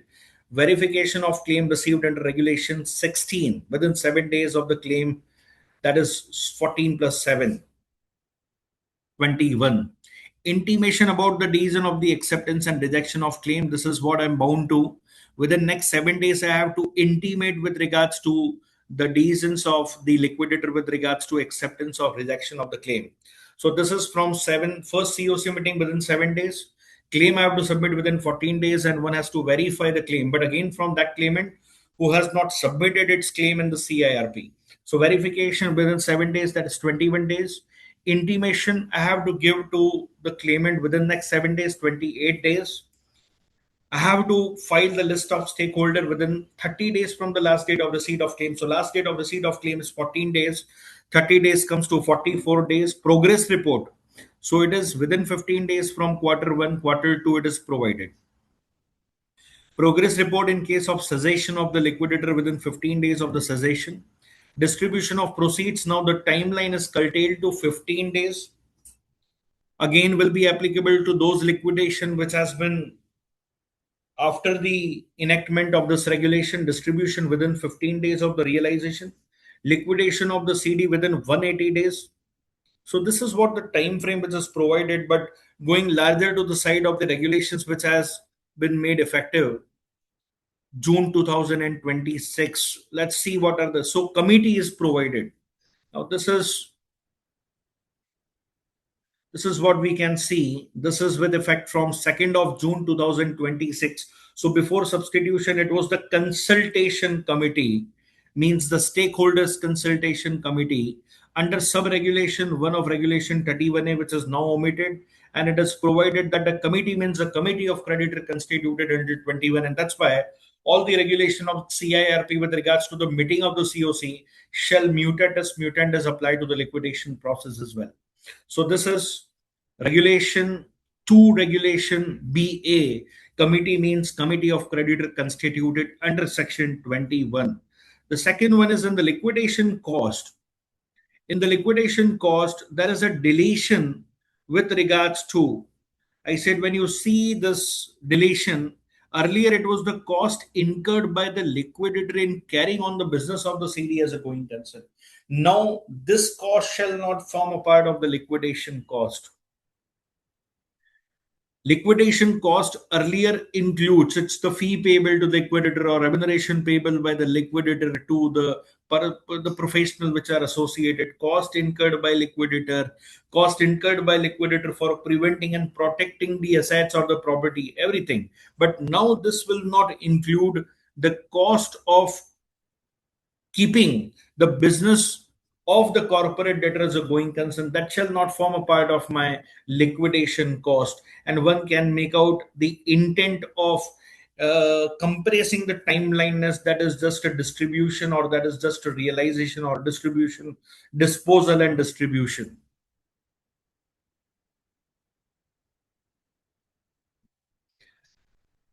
Now going back to some further changes in the regulation, and that is what the contribution to the liquidation cost, a significant change. Earlier, what was provided, the contribution to the liquidation cost by the liquidator shall call upon the financial creditor being the financial institutions. The financial creditors being a financial institution to contribute the excess of the liquidation cost over the liquidation. I said excess of the liquidation cost over the liquid assets of the CD as estimated by him in proportion to the financial debt owed to them by the CD. Here, it is not just confined to the financial creditor being a financial institution. The changes says the liquidator may call upon the member of the committee to contribute the excess of the liquidation cost over the liquid asset of the CD as estimated by him in such manner and subject to such terms and condition as may be approved by the committee. So it is now not only on the financial institutions. Earlier it was the financial creditor being financial institutions. Now it is the liquidator may call upon member of the committee of creditors to contribute the excess of the cost over the liquid asset of the CD as estimated by him in such manner and subject to such terms and condition as approved by the committee. So it is not just confined to financial creditor being financial institution. The other one is compromise and arrangement. And as I said, just to bring that bridge, or just to to focus on the inconsistency in the code vis-a-vis the provisions of the Companies Act. When a compromise and arrangement is proposed under Section 230 of the Companies Act, it shall be completed with 90 days of the order of the liquidation, provided that a person who is not eligible under the code to submit a plan shall not be a party, shall not be a sponsor to such scheme of compromise and arrangement.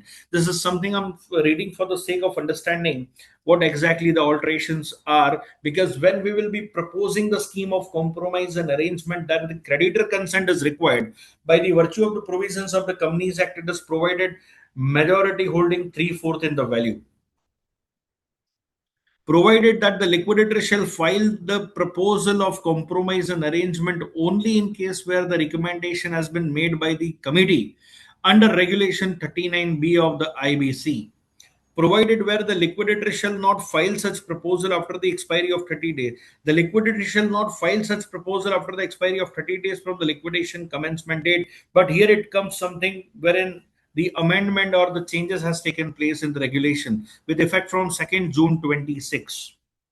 No compromise and arrangement under 230 of the Companies Act shall be filed by the liquidator unless such compromise and arrangement has been approved by requisite majority of the creditor as provided in subsection 6 of 230 of the Companies Act, and the amount realizable to the creditor under the proposed scheme of compromise and arrangement is higher than the liquidation value determined as on the insolvency commencement date.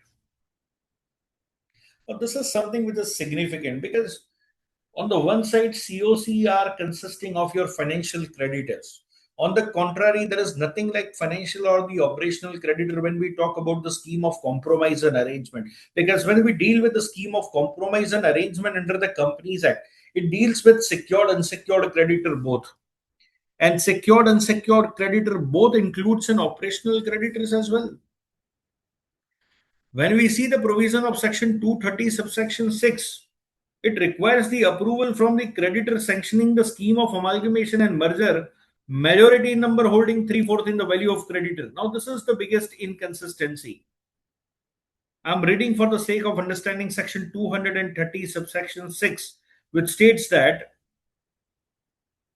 The proviso states that at a meeting held in pursuance of subsection 1, majority of the person representing 3/4 in the value of creditor or the class of creditor. Now, 3/4 in value, and here if you see, it requires the approval from the COC. A person. Now, this is what provided further that the liquidator shall file the proposal of compromise and arrangement only in cases where the recommendation has been made by the committee under Regulation 39B of the IBBI Insolvency Resolution Process for the corporate persons. And liquidator shall not file such proposal after the expiry of 30 days from the liquidation commencement date. But here the consent is required not from your COC. It requires the approval from the members who are majority number holding 3/4 in the value of creditor. No compromise and arrangement under 233 shall be filed by the liquidator unless the compromise and arrangement has been approved by the requisite majority of the creditor, not committee, as provided under subsection 6 of 230, and the amount realizable to the creditor under the proposed compromise and arrangement is higher than the liquidation value determined as on the insolvency commencement date. This is something which is same. The 90 days shall not be included in the liquidation period. The cost incurred by the liquidator in relation to compromise shall be borne by the corporate debtor, where such compromise and arrangement is sanctioned by the tribunal. But my concern is with regards to the quantum. The creditor's consent for the scheme matters. Provided that such cost shall be borne by the party who proposed compromise and arrangement, whereas a compromise and arrangement is not sanctioned by the tribunal under subsection 6 of 230. But I will invite your views on this. Because on the one side, you are proposing subject to the recommendation of the committee. But contrary, it requires the approval not only from the committee of creditor, it requires the approval from majority of creditor as per the threshold which is provided in 230 subsection 6. And again, a condition which has been inserted which states that the amount realizable to the creditor under the proposed compromise and arrangement is higher than the liquidation value determined as on the insolvency commencement date. I'll invite your views in this regard.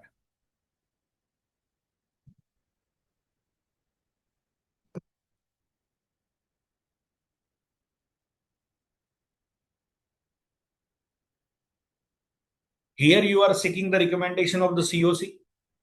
COC is consisting of your financial creditors. On their recommendation, it is the liquidator who is giving a last chance if the CIRP may be resolved by the way of the scheme of compromise and arrangement. But when you go with a scheme of compromise and arrangement, altogether the provision of section 230 subsection 6, which shall prevail as far as the seeking the consent of the creditors are concerned. And here the consent of the creditor is required from those creditors who holds majority in number in the meeting, who hold 3/4 in the value of the total creditors. So I believe this is something wherein a lot of clarity is required. Appointment and remuneration of the liquidator, there is some significant alteration in this. Recommendation of the liquidator by the COC, this regulation 3A. This regulation 3A is inserted with effect from 2nd of June 2026. It has been notified for the purpose of subsection 1 of 34. The committee shall, prior to the passing of an order for dissolution, prior to the passing of an order for dissolution, recommend the name of insolvency professional from the panel of insolvency professional prepared by the board in this regard for appointment as a liquidator. The recommendation under subsection 1 shall be made by a vote of not less than 66% voting share. Upon receipt of the recommendation, the adjudicating authority shall consider such recommendation while appointing the liquidator. Now, again, the same question will go whether IRP can or not. As far as the recommendation is concerned, the best judge is going to be the adjudicating authority who will be deciding this application with regards to the name of the liquidator which has been proposed before the adjudicating authority. Now, fee is something you will find some alteration. As far as regulation 4 is concerned, the liquidator fees, it is stated that the committee may fix the fees of the liquidator in the first meeting after the appointment of the liquidator during the liquidation process. The committee may fix the fees of the liquidator in the first meeting, which is going to be held after the appointment of liquidator during the liquidation process in accordance with subsection 8 of 34. And it is provided if the committee has not fixed the fees under sub-regulation 1, the fee as a percentage of the amount distributed to the stakeholder for the balance period liquidation will be. So basically here the fees will be either decided by the committee which is going to meet, and this will apply to all the fresh liquidation and not with regards to the ongoing liquidation which were in existence as on the date of this notification of this June 2026. The committee may fix the fees of the liquidator in the first meeting after the appointment of liquidator made during the liquidation process. And if the committee has not fixed the fees under sub-regulation 1, the fee as a percentage of the amount distributed to the stakeholder for the balance period of the liquidation will be as under. So meaning thereby, as far as the fees of the liquidator is concerned, that is having now the more power which is given to the committee of creditor in this regard. Your viewpoint on this?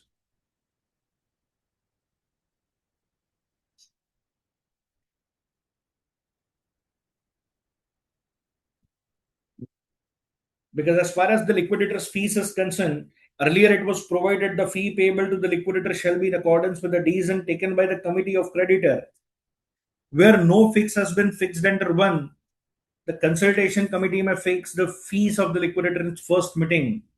In cases other than those covered in A, the same rate. So basically here it is provided either or, meaning thereby either the committee is going to fix the same, or else if the committee has not fixed the same, it will be as per the recommendations, which is, so it is going to be as per the distribution.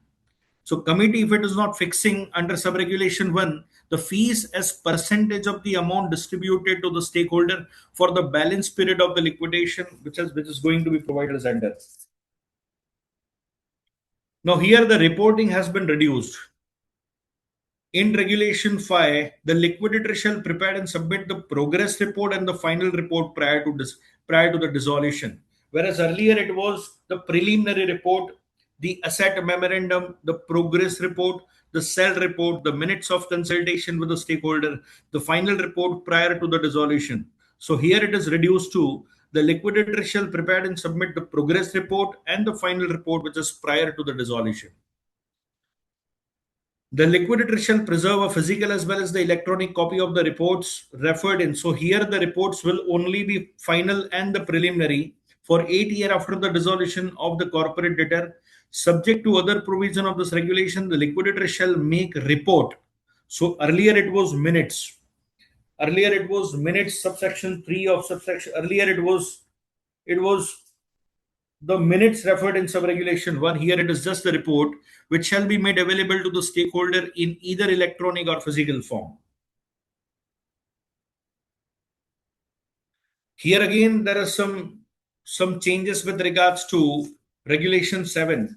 Earlier, regulation 7 talks about the liquidator used to appoint the professional to assist him in discharge of his duties, obligation, and function for a reasonable remuneration, and such remuneration shall form a part of the liquidation cost. Here, I cannot appoint any professional to assist me during the process of liquidation without the approval of the committee of creditors. So, regulation 7. Regulation 7 states that a liquidator may appoint a professional with the approval of the committee to assist him in discharge of his duties, obligation, and functions for a reasonable remuneration, and such remuneration shall form a part of the liquidation cost. Now, on the contrary, earlier it was the appointing authority was the liquidator, and there was a remuneration provided to the professional which shall form a part of the liquidation cost. A liquidator may appoint a professional to assist him in discharge of his duties, obligation, and function for a reasonable remuneration, and such remuneration shall form. Here it is going to be decided by your committee. Liquidator may appoint professional with approval of the committee. So this is added to this, with the approval of committee to assist him in discharge of his duties, obligation, and function for a reasonable remuneration, and this remuneration shall form a part of the liquidation cost. Now this is significant one. This is regulation 8. Earlier, it was consultation with the stakeholder. Now it is the committee of creditor. The committee of creditor constituted under section 21 shall continue to function during liquidation process. This was the preamble with which the session has begun. The committee of creditor shall constituted under 21 shall continue to function during liquidation process, where the secured creditor who has not relinquished its security interest, he or she or that creditor shall not form a part or shall not be a part of the committee. So one has to relinquish his security interest in order to be the part of this committee. Provided further that with reference to the explanation in clause B of subsection 1 of 53, a creditor whose value of debt remains and is considered as an unsecured creditor shall be the part of the committee for remaining portion of the debt and shall have the voting right to the value of the remaining debt. Meaning thereby, in order to be the part of the committee, a creditor has to relinquish its security interest. And even after relinquishing the security interest, the creditor whose value of debt remains and is then in that case shall be considered as an unsecured creditor. For that unsecured part shall be a part of the committee for remaining portion of the debt and shall have the voting right to the value of the remaining debt, unsecured debt. Regulation 18 to 26 of the insolvency resolution process regulation shall apply mutatis mutandis to the meetings of the COC. Here it is. The first meeting of the committee shall be convened within 7 days of the liquidation commencement date.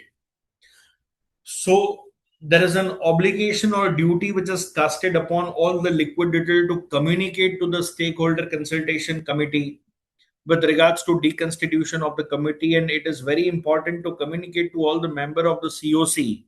And since it is provided for those matter wherein the order of liquidation is being passed after the enactment of this regulation, in that case the first meeting is to be convened within 7 days of the liquidation commencement date. But there's no timeline provided for those liquidation which are ongoing. Calling about the meeting of the COC, in that case one may take the same view of calling it within 7 days if not possible. The next meeting, first it's required to communicate, second it is required to decide that who will be, because once you will be inviting your claim, as far as the claimants are concerned, those who have submitted their claim in CIRP process are out of submitting their claim, but the claims which are not submitted during the course of CIRP, here you have to submit the claim within 14 days so that it will be verified within 7 days. The same shall be reported to the adjudicating authority within next 7 days. So I believe that you should reframe, you should reconstitute, and you should have your first meeting at least within a month.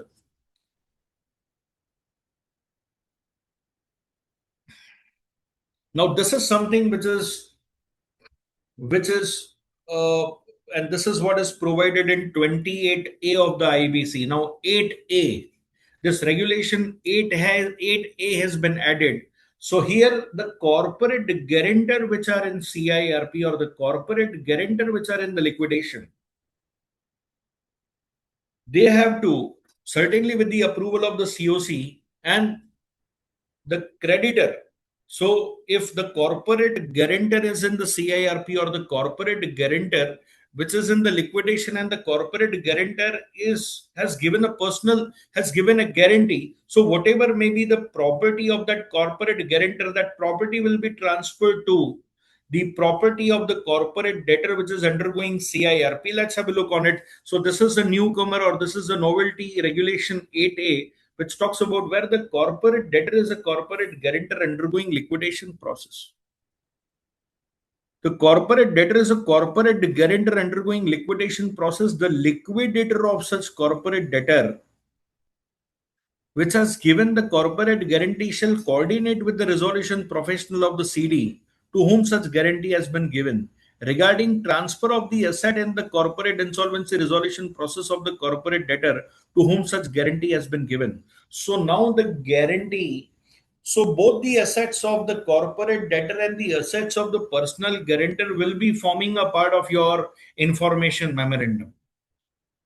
There will be a high chances of resolution, more efficient resolution, because many times we have seen that the plant and machinery and the building which is constructed on the land of the personal guarantor, and that because of that land belongs to a personal guarantor, you are not getting the resolution plan for the overall asset which belongs to the personal guarantor as well as a corporate debtor. Here, when we see the IBC, there is a provision of section 28A and the similar regulation in the insolvency resolution process for corporate persons, regulation 28A there, where the CD is the corporate guarantor undergoing liquidation process. It's a good one. Where the corporate debtor is a corporate guarantor undergoing CIRP or undergoing liquidation process, the liquidator of the corporate debtor, the liquidator or the corporate debtor which has given guarantee shall coordinate with the resolution professional of the corporate debtor to whom such guarantee has been given regarding transfer of the asset in the corporate insolvency resolution process of the corporate debtor to whom the guarantee has been given. So if the corporate guarantor is in liquidation, then the liquidator of the corporate debtor which has extended a guarantee in favor of the corporate debtor with the permission of the COC will transfer the asset of the corporate guarantor to the corporate debtor which is right now in CIRP. This is something which is going to be very useful for the overall resolution. But the CD is the corporate guarantor undergoing liquidation process. The liquidator of the CD, which has given guarantee, shall coordinate with the RP of the CD to whom such guarantee has been given regarding transfer of the asset in the corporate insolvency resolution process of the CD to whom the guarantee is given. And for the purpose of section 28A, which I was referring, the liquidator shall obtain the approval from committee of the corporate debtor which has given the guarantee for the transfer of the asset in the CIRP of the CD to whom the guarantee is given. Where the approval is granted by the committee of the corporate debtor as a corporate guarantor, permitting the transfer, the liquidator of such corporate debtor shall ensure that the proposed transfer, the liquidator of the corporate debtor shall ensure that the proposed transfer is appropriately disclosed in the progress report and asset memorandum. Replacement of the liquidator, we have seen that committee may by the vote of 66% voting share propose to replace the liquidator and shall file an application after obtaining written consent of the proposed liquidator in such form as notified by the board before the adjudicating authority for replacement of the liquidator. Provided the liquidator is proposed to be replaced, he shall continue to work till his replacement. This is again a regulation 8B which is added, that COC may with the vote of 66% voting share may propose to replace the liquidator, shall file an application after obtaining the written consent of the proposed liquidator in such form as may be notified by board before the adjudicating authority for replacement, and the liquidator who is proposed to be replaced shall continue to work till the new liquidator is appointed by the virtue of the order of the adjudicating authority. Section 19, we have seen personnel to extend the cooperation, and this is section 9, regulation 9. Personnel to extend the cooperation to the liquidator. The liquidator may make an application to adjudicating authority for a direction that a person who is or has been an officer, auditor, employee, promoter, or a partner of the CD or any other person referred to in subsection 3 of 34. Now, what was there earlier? The liquidator may make an application to adjudicating authority for a direction that a person who is or has been an officer, auditor, employee, promoter, or partner of the CD, it is provided that is or has been an officer, auditor, employee, promoter, partner of the CD, or any other person referred to in subsection 3 of 34. And that is what I said, section 19 has been extended. Was the interim resolution professional or resolution professional or the previous liquidator of the corporate debtor? Was the interim resolution professional or the resolution professional or the previous liquidator of the corporate debtor? Now here one can make out, can IRP be acting as a, can IRP act as a liquidator or not? But anyways, we should not go into debate. Has possession of any property of the corporate debtor, shall cooperate with him in collection of the information necessary for conduct of the liquidation. because my viewpoint is still very static that if one has performed the role as an IRP, he cannot. But here he can extend the assistance. He can seek an assistance from the people who are very well explained in section 19 and persons those who are referred in subsection 3 of section 34.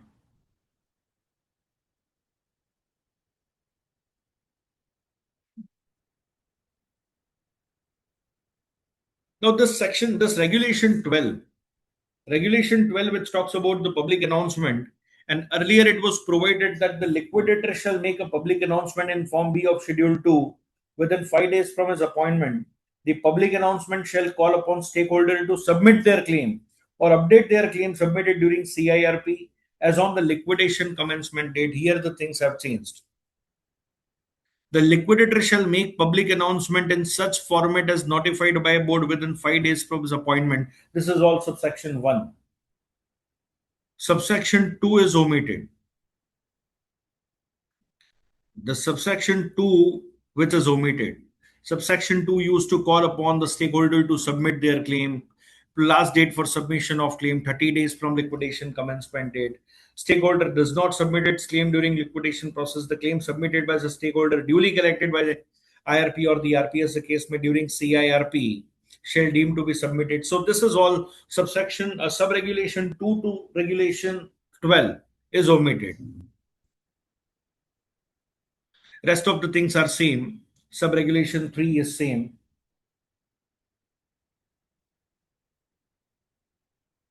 Preliminary reports.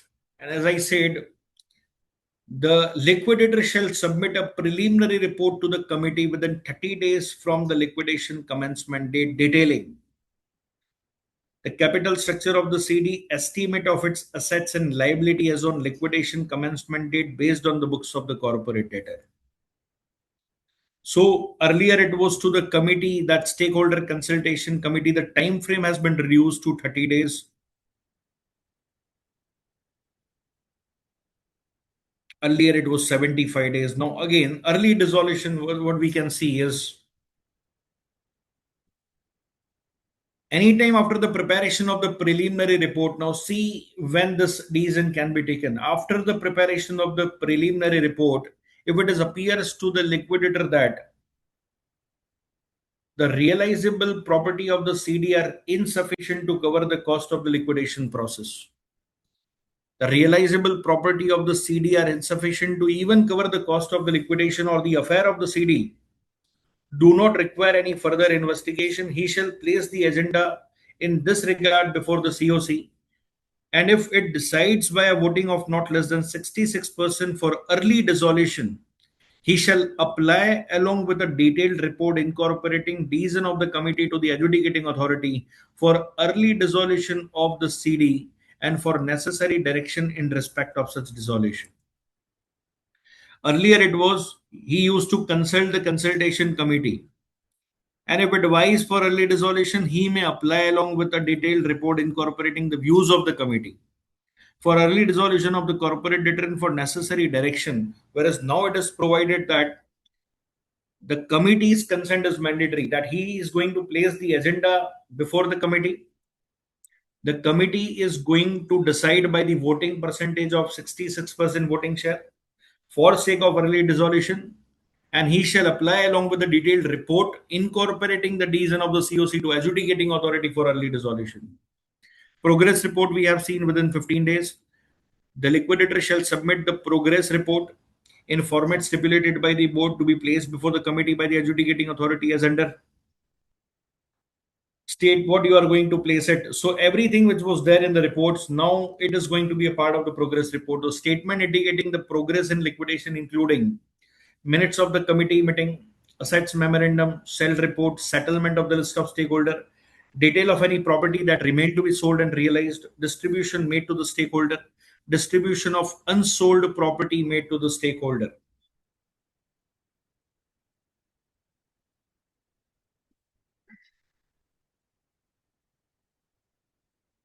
As far as submission of claim is concerned, that is what we have seen, that person who claims to be a stakeholder shall submit its claim The person who claims to be a stakeholder shall submit its claim where not submitted during the CIRP as on the insolvency commencement date within 14 days of the liquidation commencement date. So person who claims to be a stakeholder shall submit its claim where not submitted during the CIRP as on the insolvency commencement date within 14 days of the liquidation commencement date. The person shall prove its claim for the debt or dues to him. For newly submitted claim, if any, as on insolvency commencement date, a stakeholder shall update its claim as and when the claim is satisfied, partly or fully from any source in any manner after the insolvency commencement date. So it is nothing but a submission of the fresh claim as on the insolvency commencement date or updation of the claim. And it is not going to be the claim, the status as on the liquidation commencement date, but it is going to be the status as on the insolvency commencement date as far as the regulation 16 is concerned.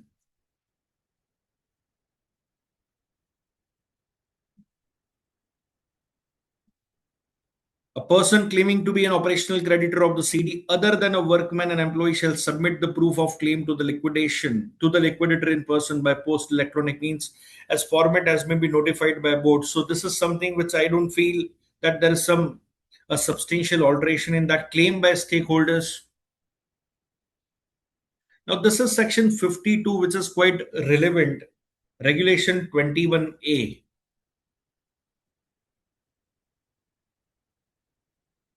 This is regulation 21A. A secured creditor within 14 days.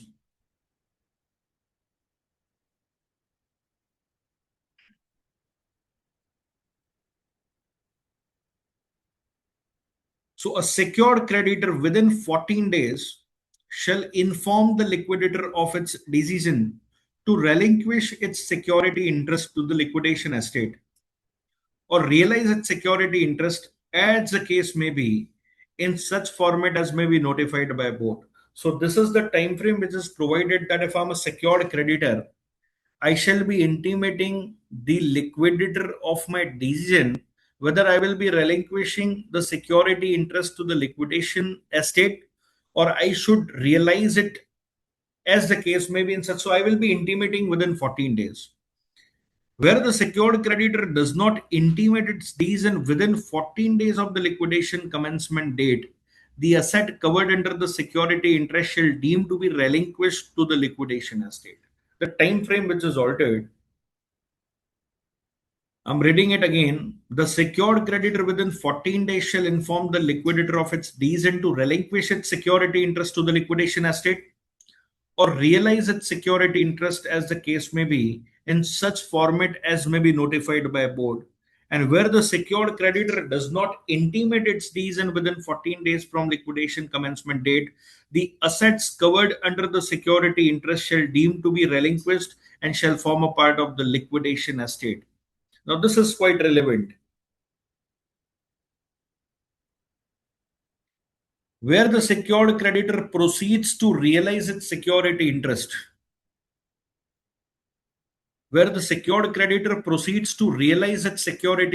it shall pay as much towards the amount payable under clause A and subclause 1 of clause B of 53 as it would have shared in case it has relinquished the security interest. And as I said, it's not CIRP or liquidation cost, but also towards the workman dues within 45 days from the liquidation commencement date.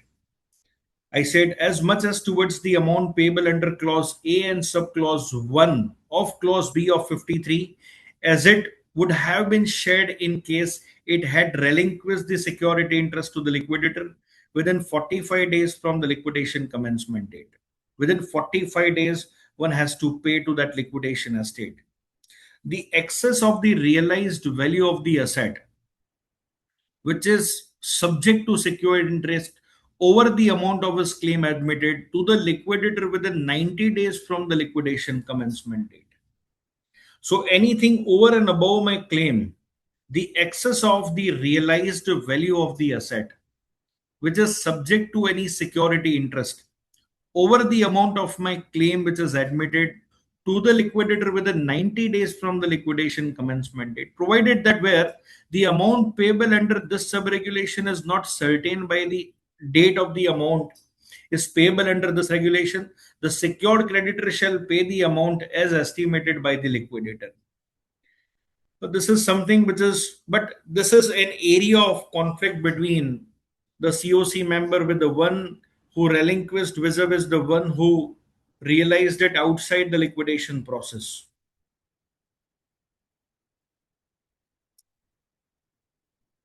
Now this verification part, as I said, that what he need to verify is not the one which is already verified. What he need to verify is the one which has filed the claim which was not filed in CIRP or which has updated the claim because of some transaction which was later on taken place. So liquidator shall verify the claim received under subregulation 1 of regulation 16 within 7 days of the receipt of the claim and may either admit or reject the claim in whole or in part as the case may be, and he is required to communicate the same within 7 days. So liquidator shall verify the claim received under subregulation 1 of regulation 16 within 7 days of the receipt of claim and may either admit or reject the claim in whole or in part as the case may be. The liquidator shall also verify the claim which were received but not verified. Also verify the claim which were received but not verified during CIRP. Within 7 days of the liquidation commencement date may either admit or reject. Now this is something which is quite. The liquidator shall verify the claim which was received but not verified during the CIRP within 7 days of the liquidation commencement date and may either admit or reject the claim in whole or in part.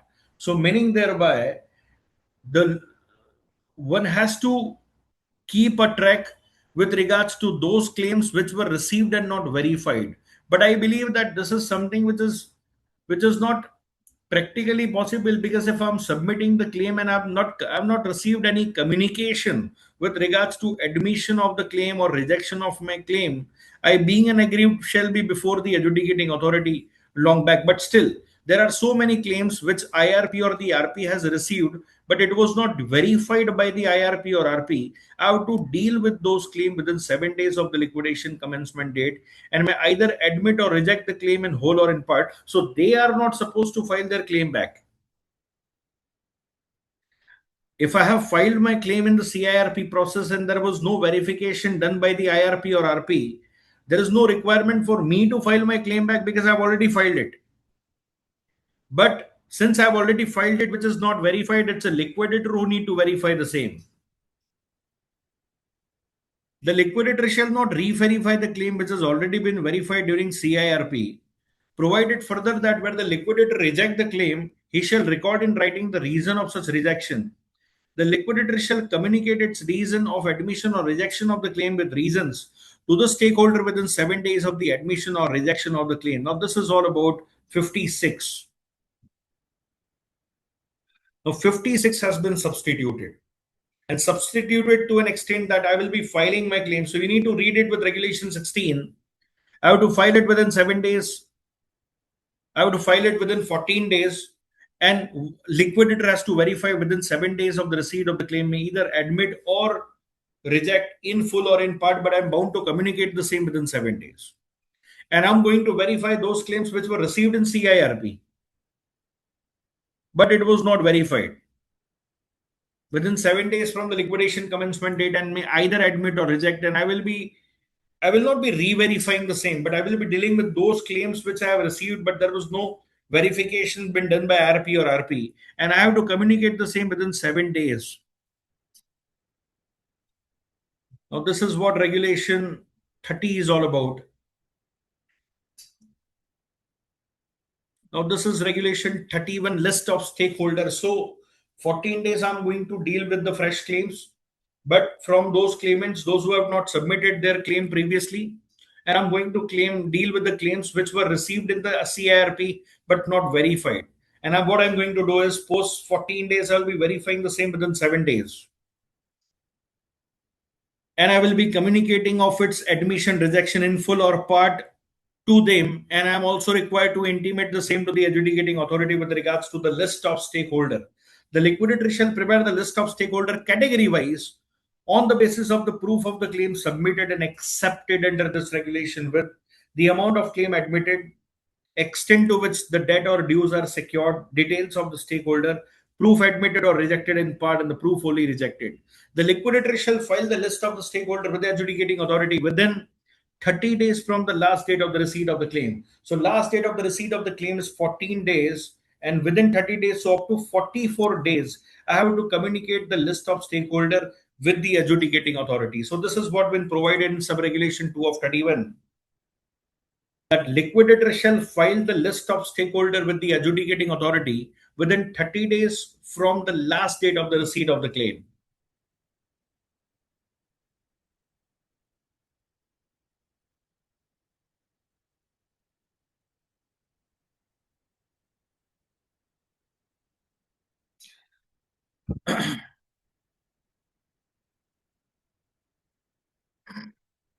Now, this is mode of sale, where it is provided that liquidator shall ordinarily sell the asset of the CD through auction in manner specified in Schedule 1.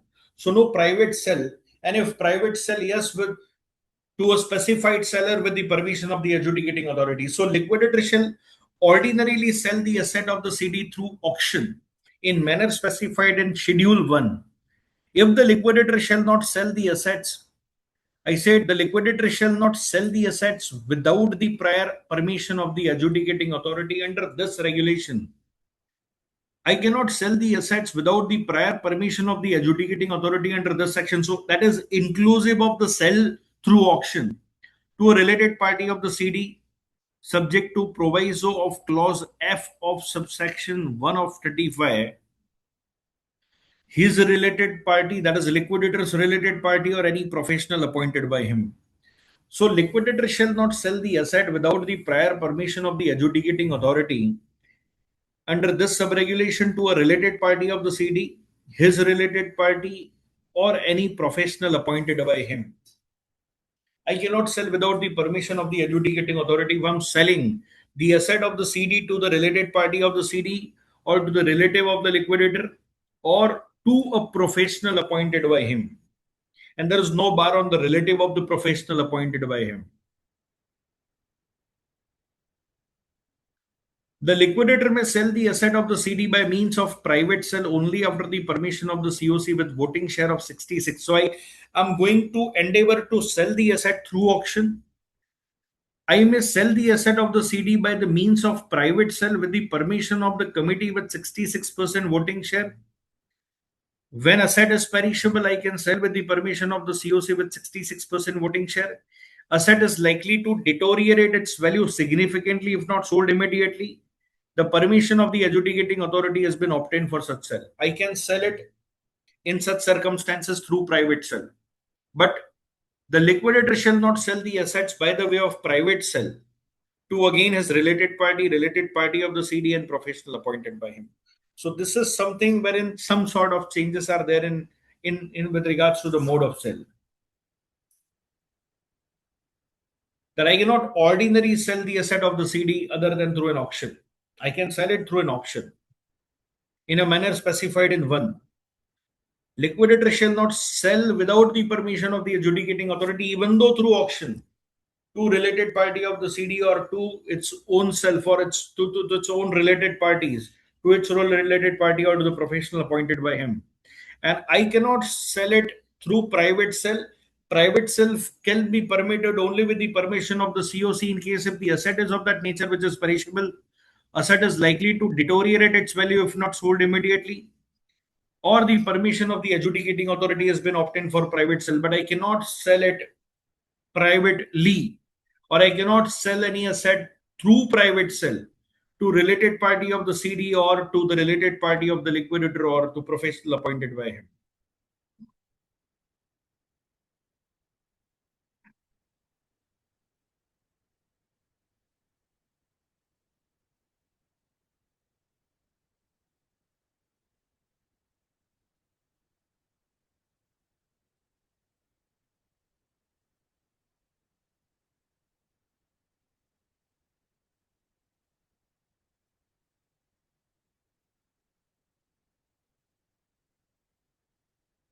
for a disqualification with regards to registered value, or we are not going into it.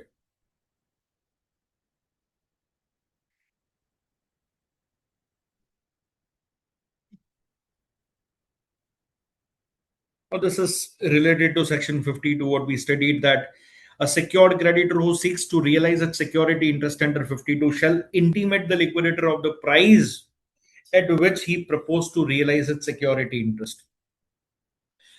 So this is what we have seen. A secured creditor who seeks to realize its security interest outside the process of liquidation, he shall intimate the liquidator of the price at which he proposed to realize its asset. And if the liquidator is having some buyer, if the liquidator shall inform the secured creditor within 7 days of the receipt of the intimation under 1, if a person is willing to buy the secured asset before the expiry of 14 days from the date of intimation at a price higher than the price intimated under subregulation 1, where the liquidator informs the secured creditor of a person willing to buy the secured asset under subregulation 2, the secured creditor shall sell the asset to such person.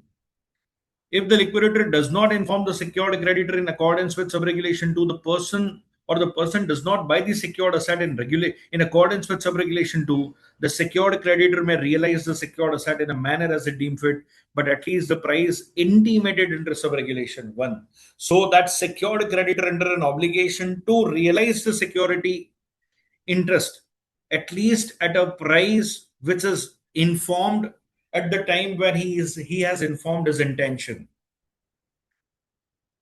The secured creditor who seeks to realize its security interest under 52 shall intimate the liquidator of the price at which he proposed to realize.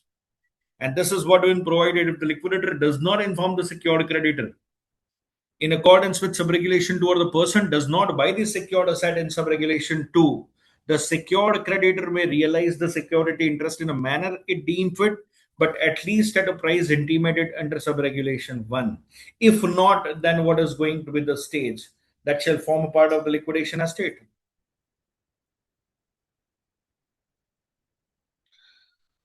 Now, this is what we were discussing, assignment of not readily realizable asset. The liquidator may assign or transfer a not readily realizable asset through a transparent process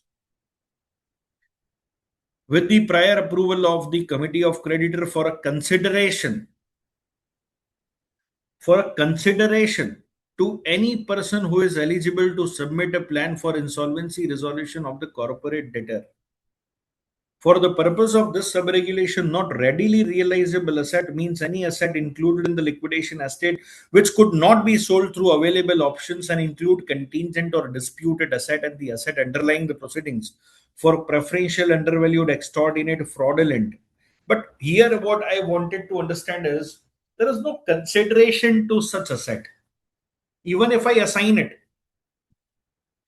even if I assign it, I am not getting value to any assignment. This is what is provided in regulation 37A. A liquidator may assign or transfer a non-readily realizable asset through a transparent process with approval of the COC for a consideration to any person who is eligible to submit a plan. Here I would like to have your views, because for such asset which a liquidator has failed to sold through available option, include a contingent or a disputed asset, what consideration will be assigned against this asset which are being assigned for ABC to pursue before the adjudicating authority for its recovery?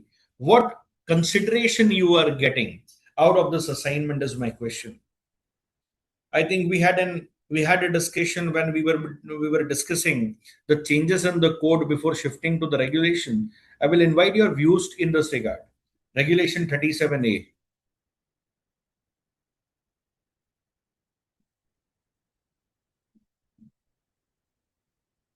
It is provided that the liquidator may assign or transfer, but this assignment or a transfer for a non-readily realizable asset with prior approval of the committee for a consideration to any person who is eligible to submit a plan for insolvency resolution for a corporate debtor. But my question is, what consideration to such applications?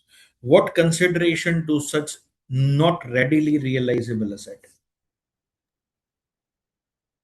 I'll appreciate your views on that. It's So a the question question is, to the various bidding methods that we would have got it. no, but can you fetch any value to it at the time of assignment? Yeah, it may depends on the kind of asset.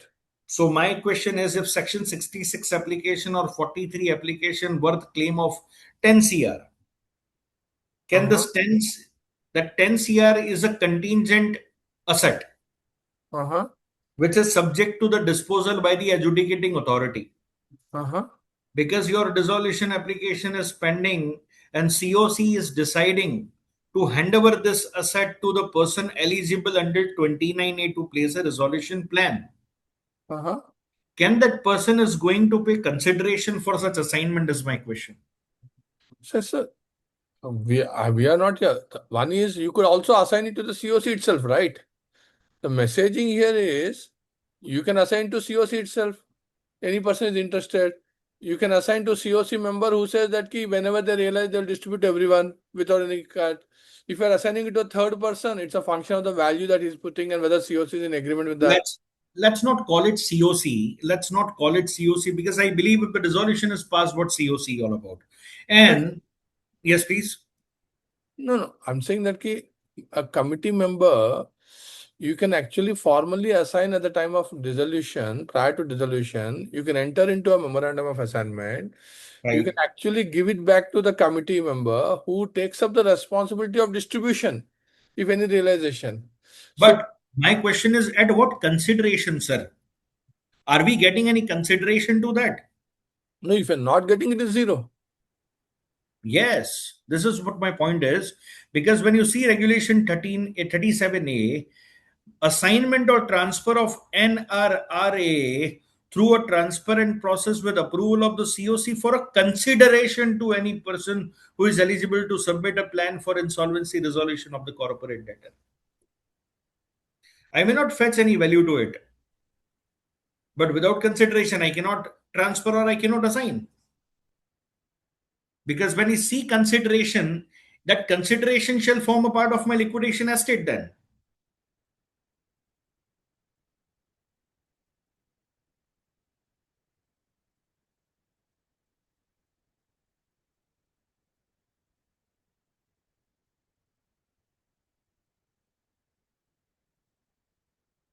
And this all are the uncrystallized claim, uncrystallized application.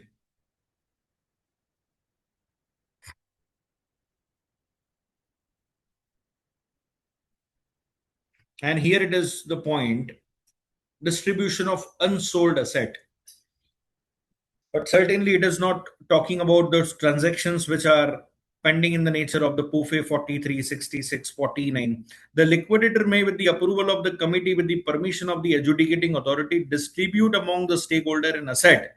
It is about the asset that could not be sold, assigned, or transferred due to its peculiar nature or other special circumstances. But this is about transferring the asset. This is about transferring the asset. But my point is assignment of NRRA, that is of the contingent asset. I'm talking about the transaction related asset, which are pending adjudication before the adjudicating authority.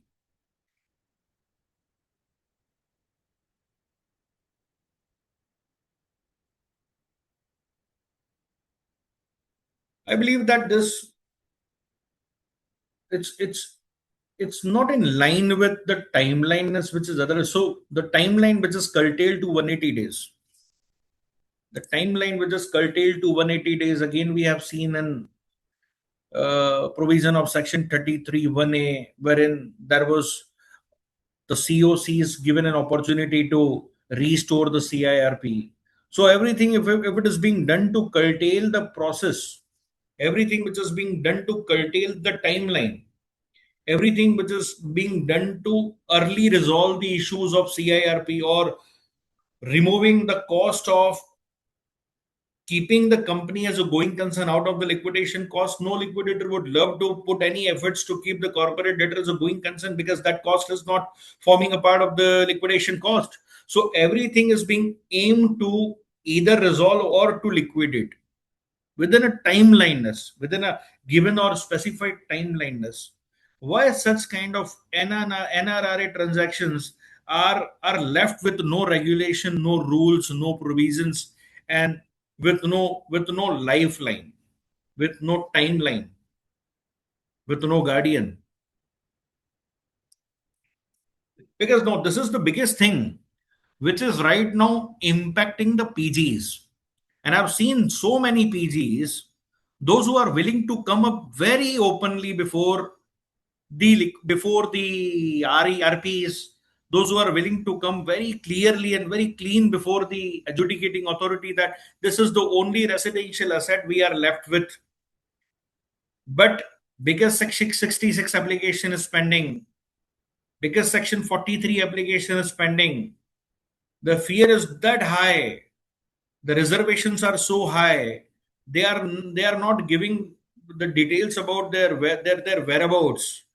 So because of that, the insolvencies applications are traveling back to bankruptcy, the orders of bankruptcies are being filed, and still the application under Section 66 are being pursued, are being adjudicated. We talk about the efficient completion of the process, or we talk about having an infrastructure, a proper infrastructure who can able to resolve the cases in a timeline or within the given timeliness fixed by the code, with such open-ended applications, or with such asset what we call NRRA, which are being assigned through a memorandum of assignment as we discussed.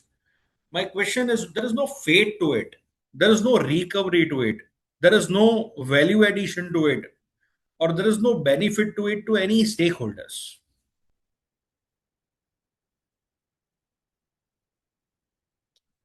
I'll put rest to the discussion, but I'll certainly invite if you have some concerns, because see, this is the new regulations facing teething problem.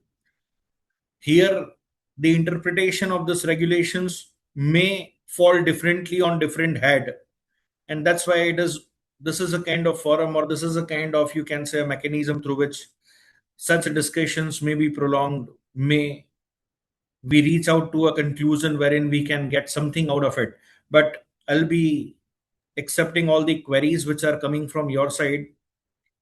But my concern, which I left at the end, whether it is regarding the code or it is regarding the discussion of the regulation, qua CRRA, is something which is still on the top of my head. May I ask, sir, Please. in these new amendments are applicable on the old cases also, and how much? Sir, it depends upon which nature of amendment we are talking about. There are certain amendments which are procedural in nature. Right. So the process is always prospective in nature. Should I go for COC, new COC?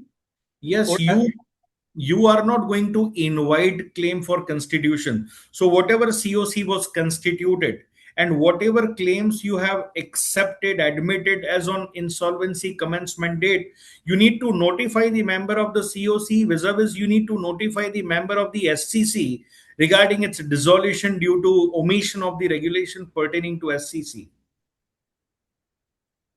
Right, thank you. Because the timeliness of the distribution of the sale proceeds, which is now just 15 days. Now that shall not apply to the sale proceeds which you have received before the enactment of this regulations. I understand. So the process is concerned, that process is all prospective in nature. Thanks, dear, thanks.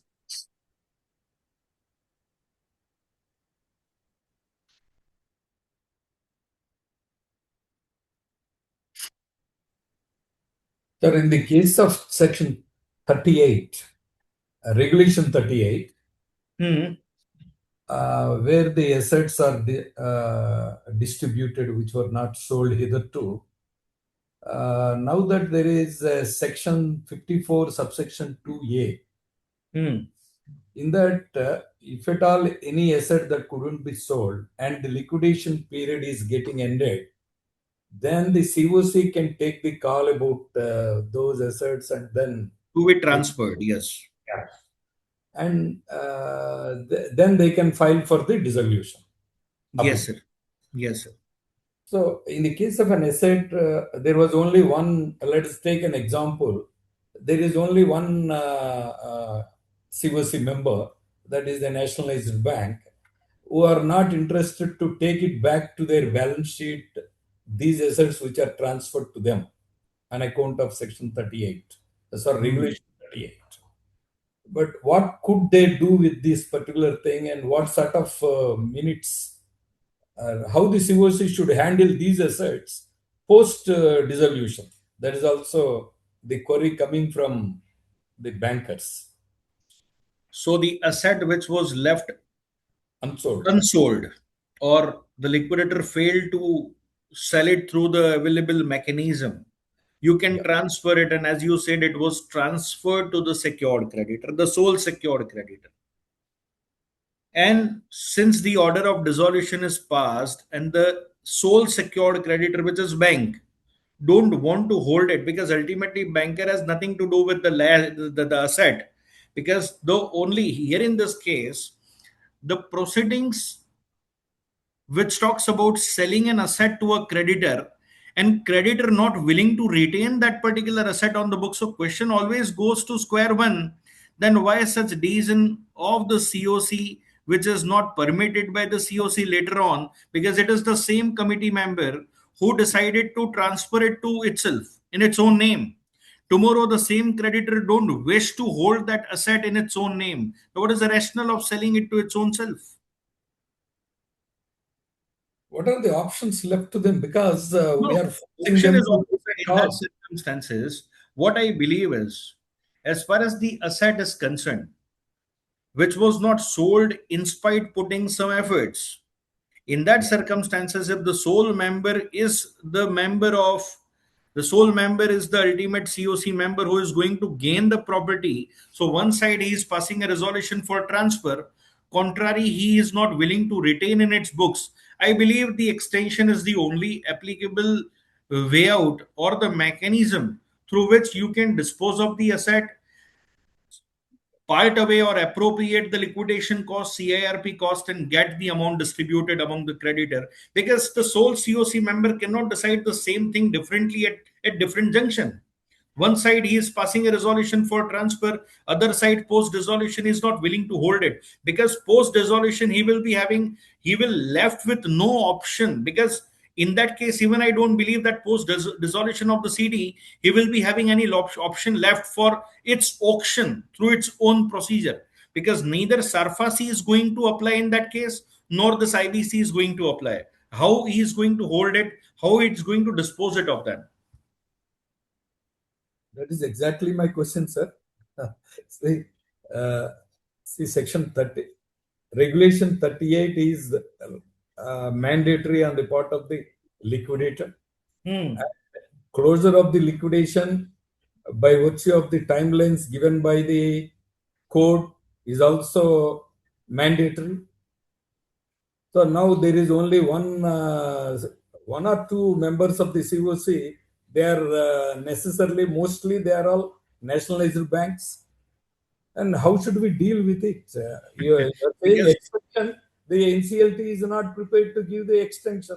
They say here that the another concern is the hierarchy of 53, which states that CIRP cost or liquidation cost. Now, who incurred the cost by the liquidator, who is going to be ultimately going to pay the liquidation cost, is the banker. Now, the one side, the banker is incurring the expenses with regards to CIRP cost, with regards to liquidation cost. What he left out with is no surplus but an asset, and the kind of asset on which the efforts have already put in by the liquidator. In this situation, I believe that other than getting it disposed of and liquidated, there is no way through which a bank would like to retain it. And retain it in what capacity? Even if in the capacity of its owner, what bank is going to do with that property which bank cannot able to dispose it of under any of the mechanism? So extension is the only medium through which this issue can be resolved. oh, sir, another corroborative query. See, transfer means transfer of an immovable property should be through conveyance deed. And the liquidator, because under section regulation 38, there is a term called transfer. So, should I sell it through a conveyance deed to the COC? That is the bank? By incurring a cost on conveyance? Correct. But is this question is in continuation of your last one? Yeah. So again, the same answer will. In case they agree, what is the modus in which? No, but why you are selling it to your own self? Your bank don't want to retain that asset in its own book. But there is one RBI guidelines saying that any asset that has acquired on account of their recovery proceedings can be retained in the balance sheet for about 2-3 years. Then certainly, in that circumstances, I go back to your primary question that certainly this conveyance deed can be possible, and this liquidator is going to be the seller in that case, who will be signing on behalf of the corporate debtor whose assets are being transferred. But the banker argues that, see, I relinquished my security interest to the liquidator. Now I will take it back. I will retain the asset.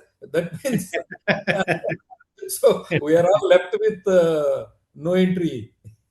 And ultimately, sir, the only practical solution to this issue is to seek an extension, let liquidator revise the valuation, get it sold. If not, then in that case, ultimately, banker has to retain it in its book. Right.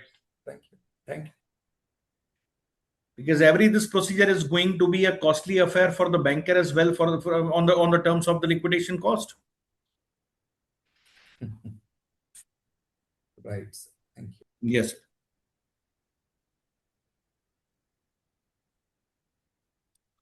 If there is any question to be dealt with, we should. Otherwise, sir, how should we deal with the compromise, sir? Compromise or arrangement during the liquidation? This is what my concern was because it is stated that it is the COC who is going to recommend for the compromise and arrangement. The proposer to the scheme of compromise and arrangement, whosoever is going to be the sponsorer to the scheme of compromise and arrangement, that's compromise and arrangement, then it will take the shape under the 232 of the Companies Act. For 232 of the Companies Act, it's not the COC. There is nothing like COC in the Companies Act. It's the meeting of the secured and unsecured creditor, rather all the class of creditor. And there you require the approval from majority of the creditor holding 3/4 in value.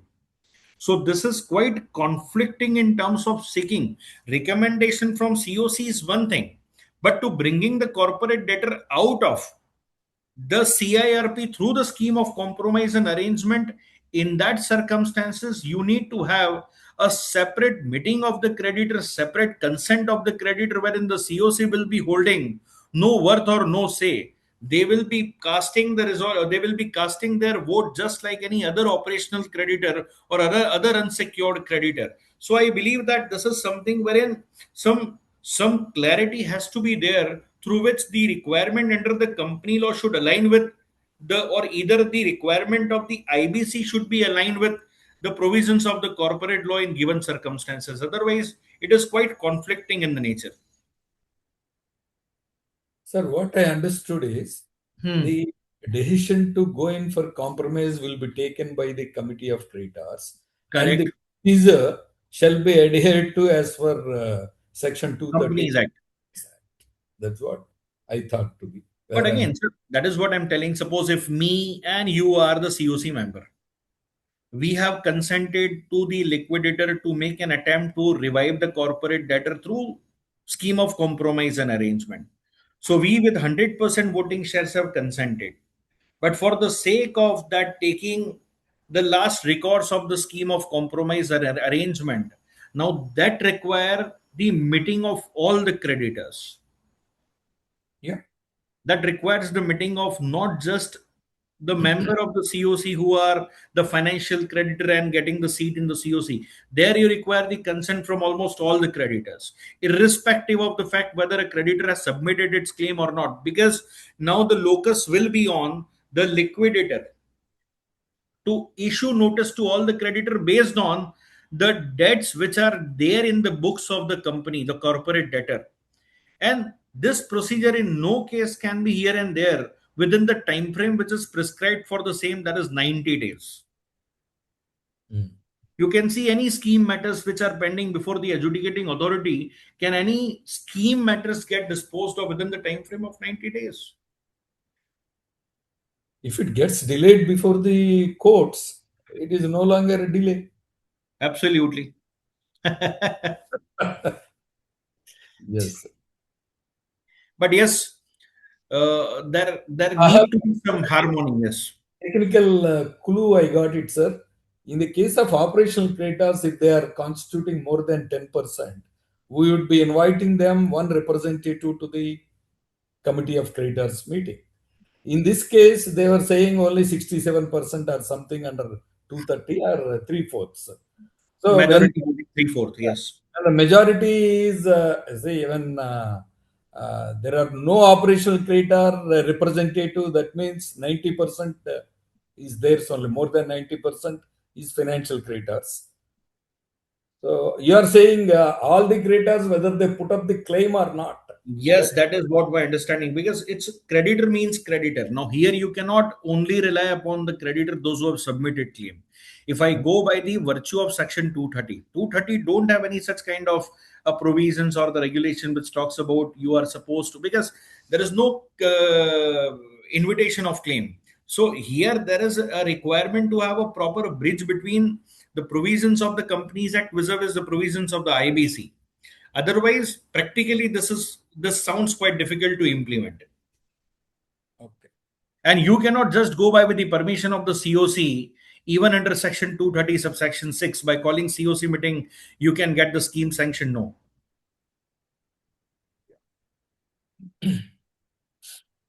Okay, sir. So we live with the uncertainties and confusion. Certainly. So this is what ultimately every amendment come up with and end up with. But let's see how court is going to iron out these issues. Yeah.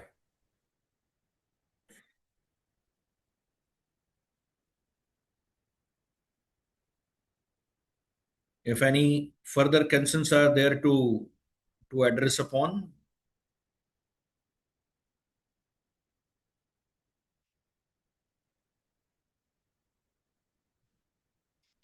Thank you very much. I'm grateful to all the participants and to the Institute for giving me this opportunity to deliberate upon these aspects. But it is only out of this deliberation one can reach out to some sort of conclusions to these issues, which are otherwise always put up for the ultimate adjudication of the adjudicating authority. But I'm obliged and I'm heartily thankful to the Institute for giving me this opportunity. Thank you very much. Thank you so much. Thank you, sir.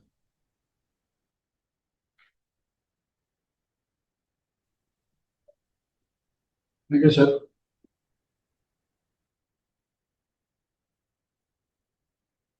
GST भी register कराना पड़ता है क्या? मतलब Anyone from ICSI?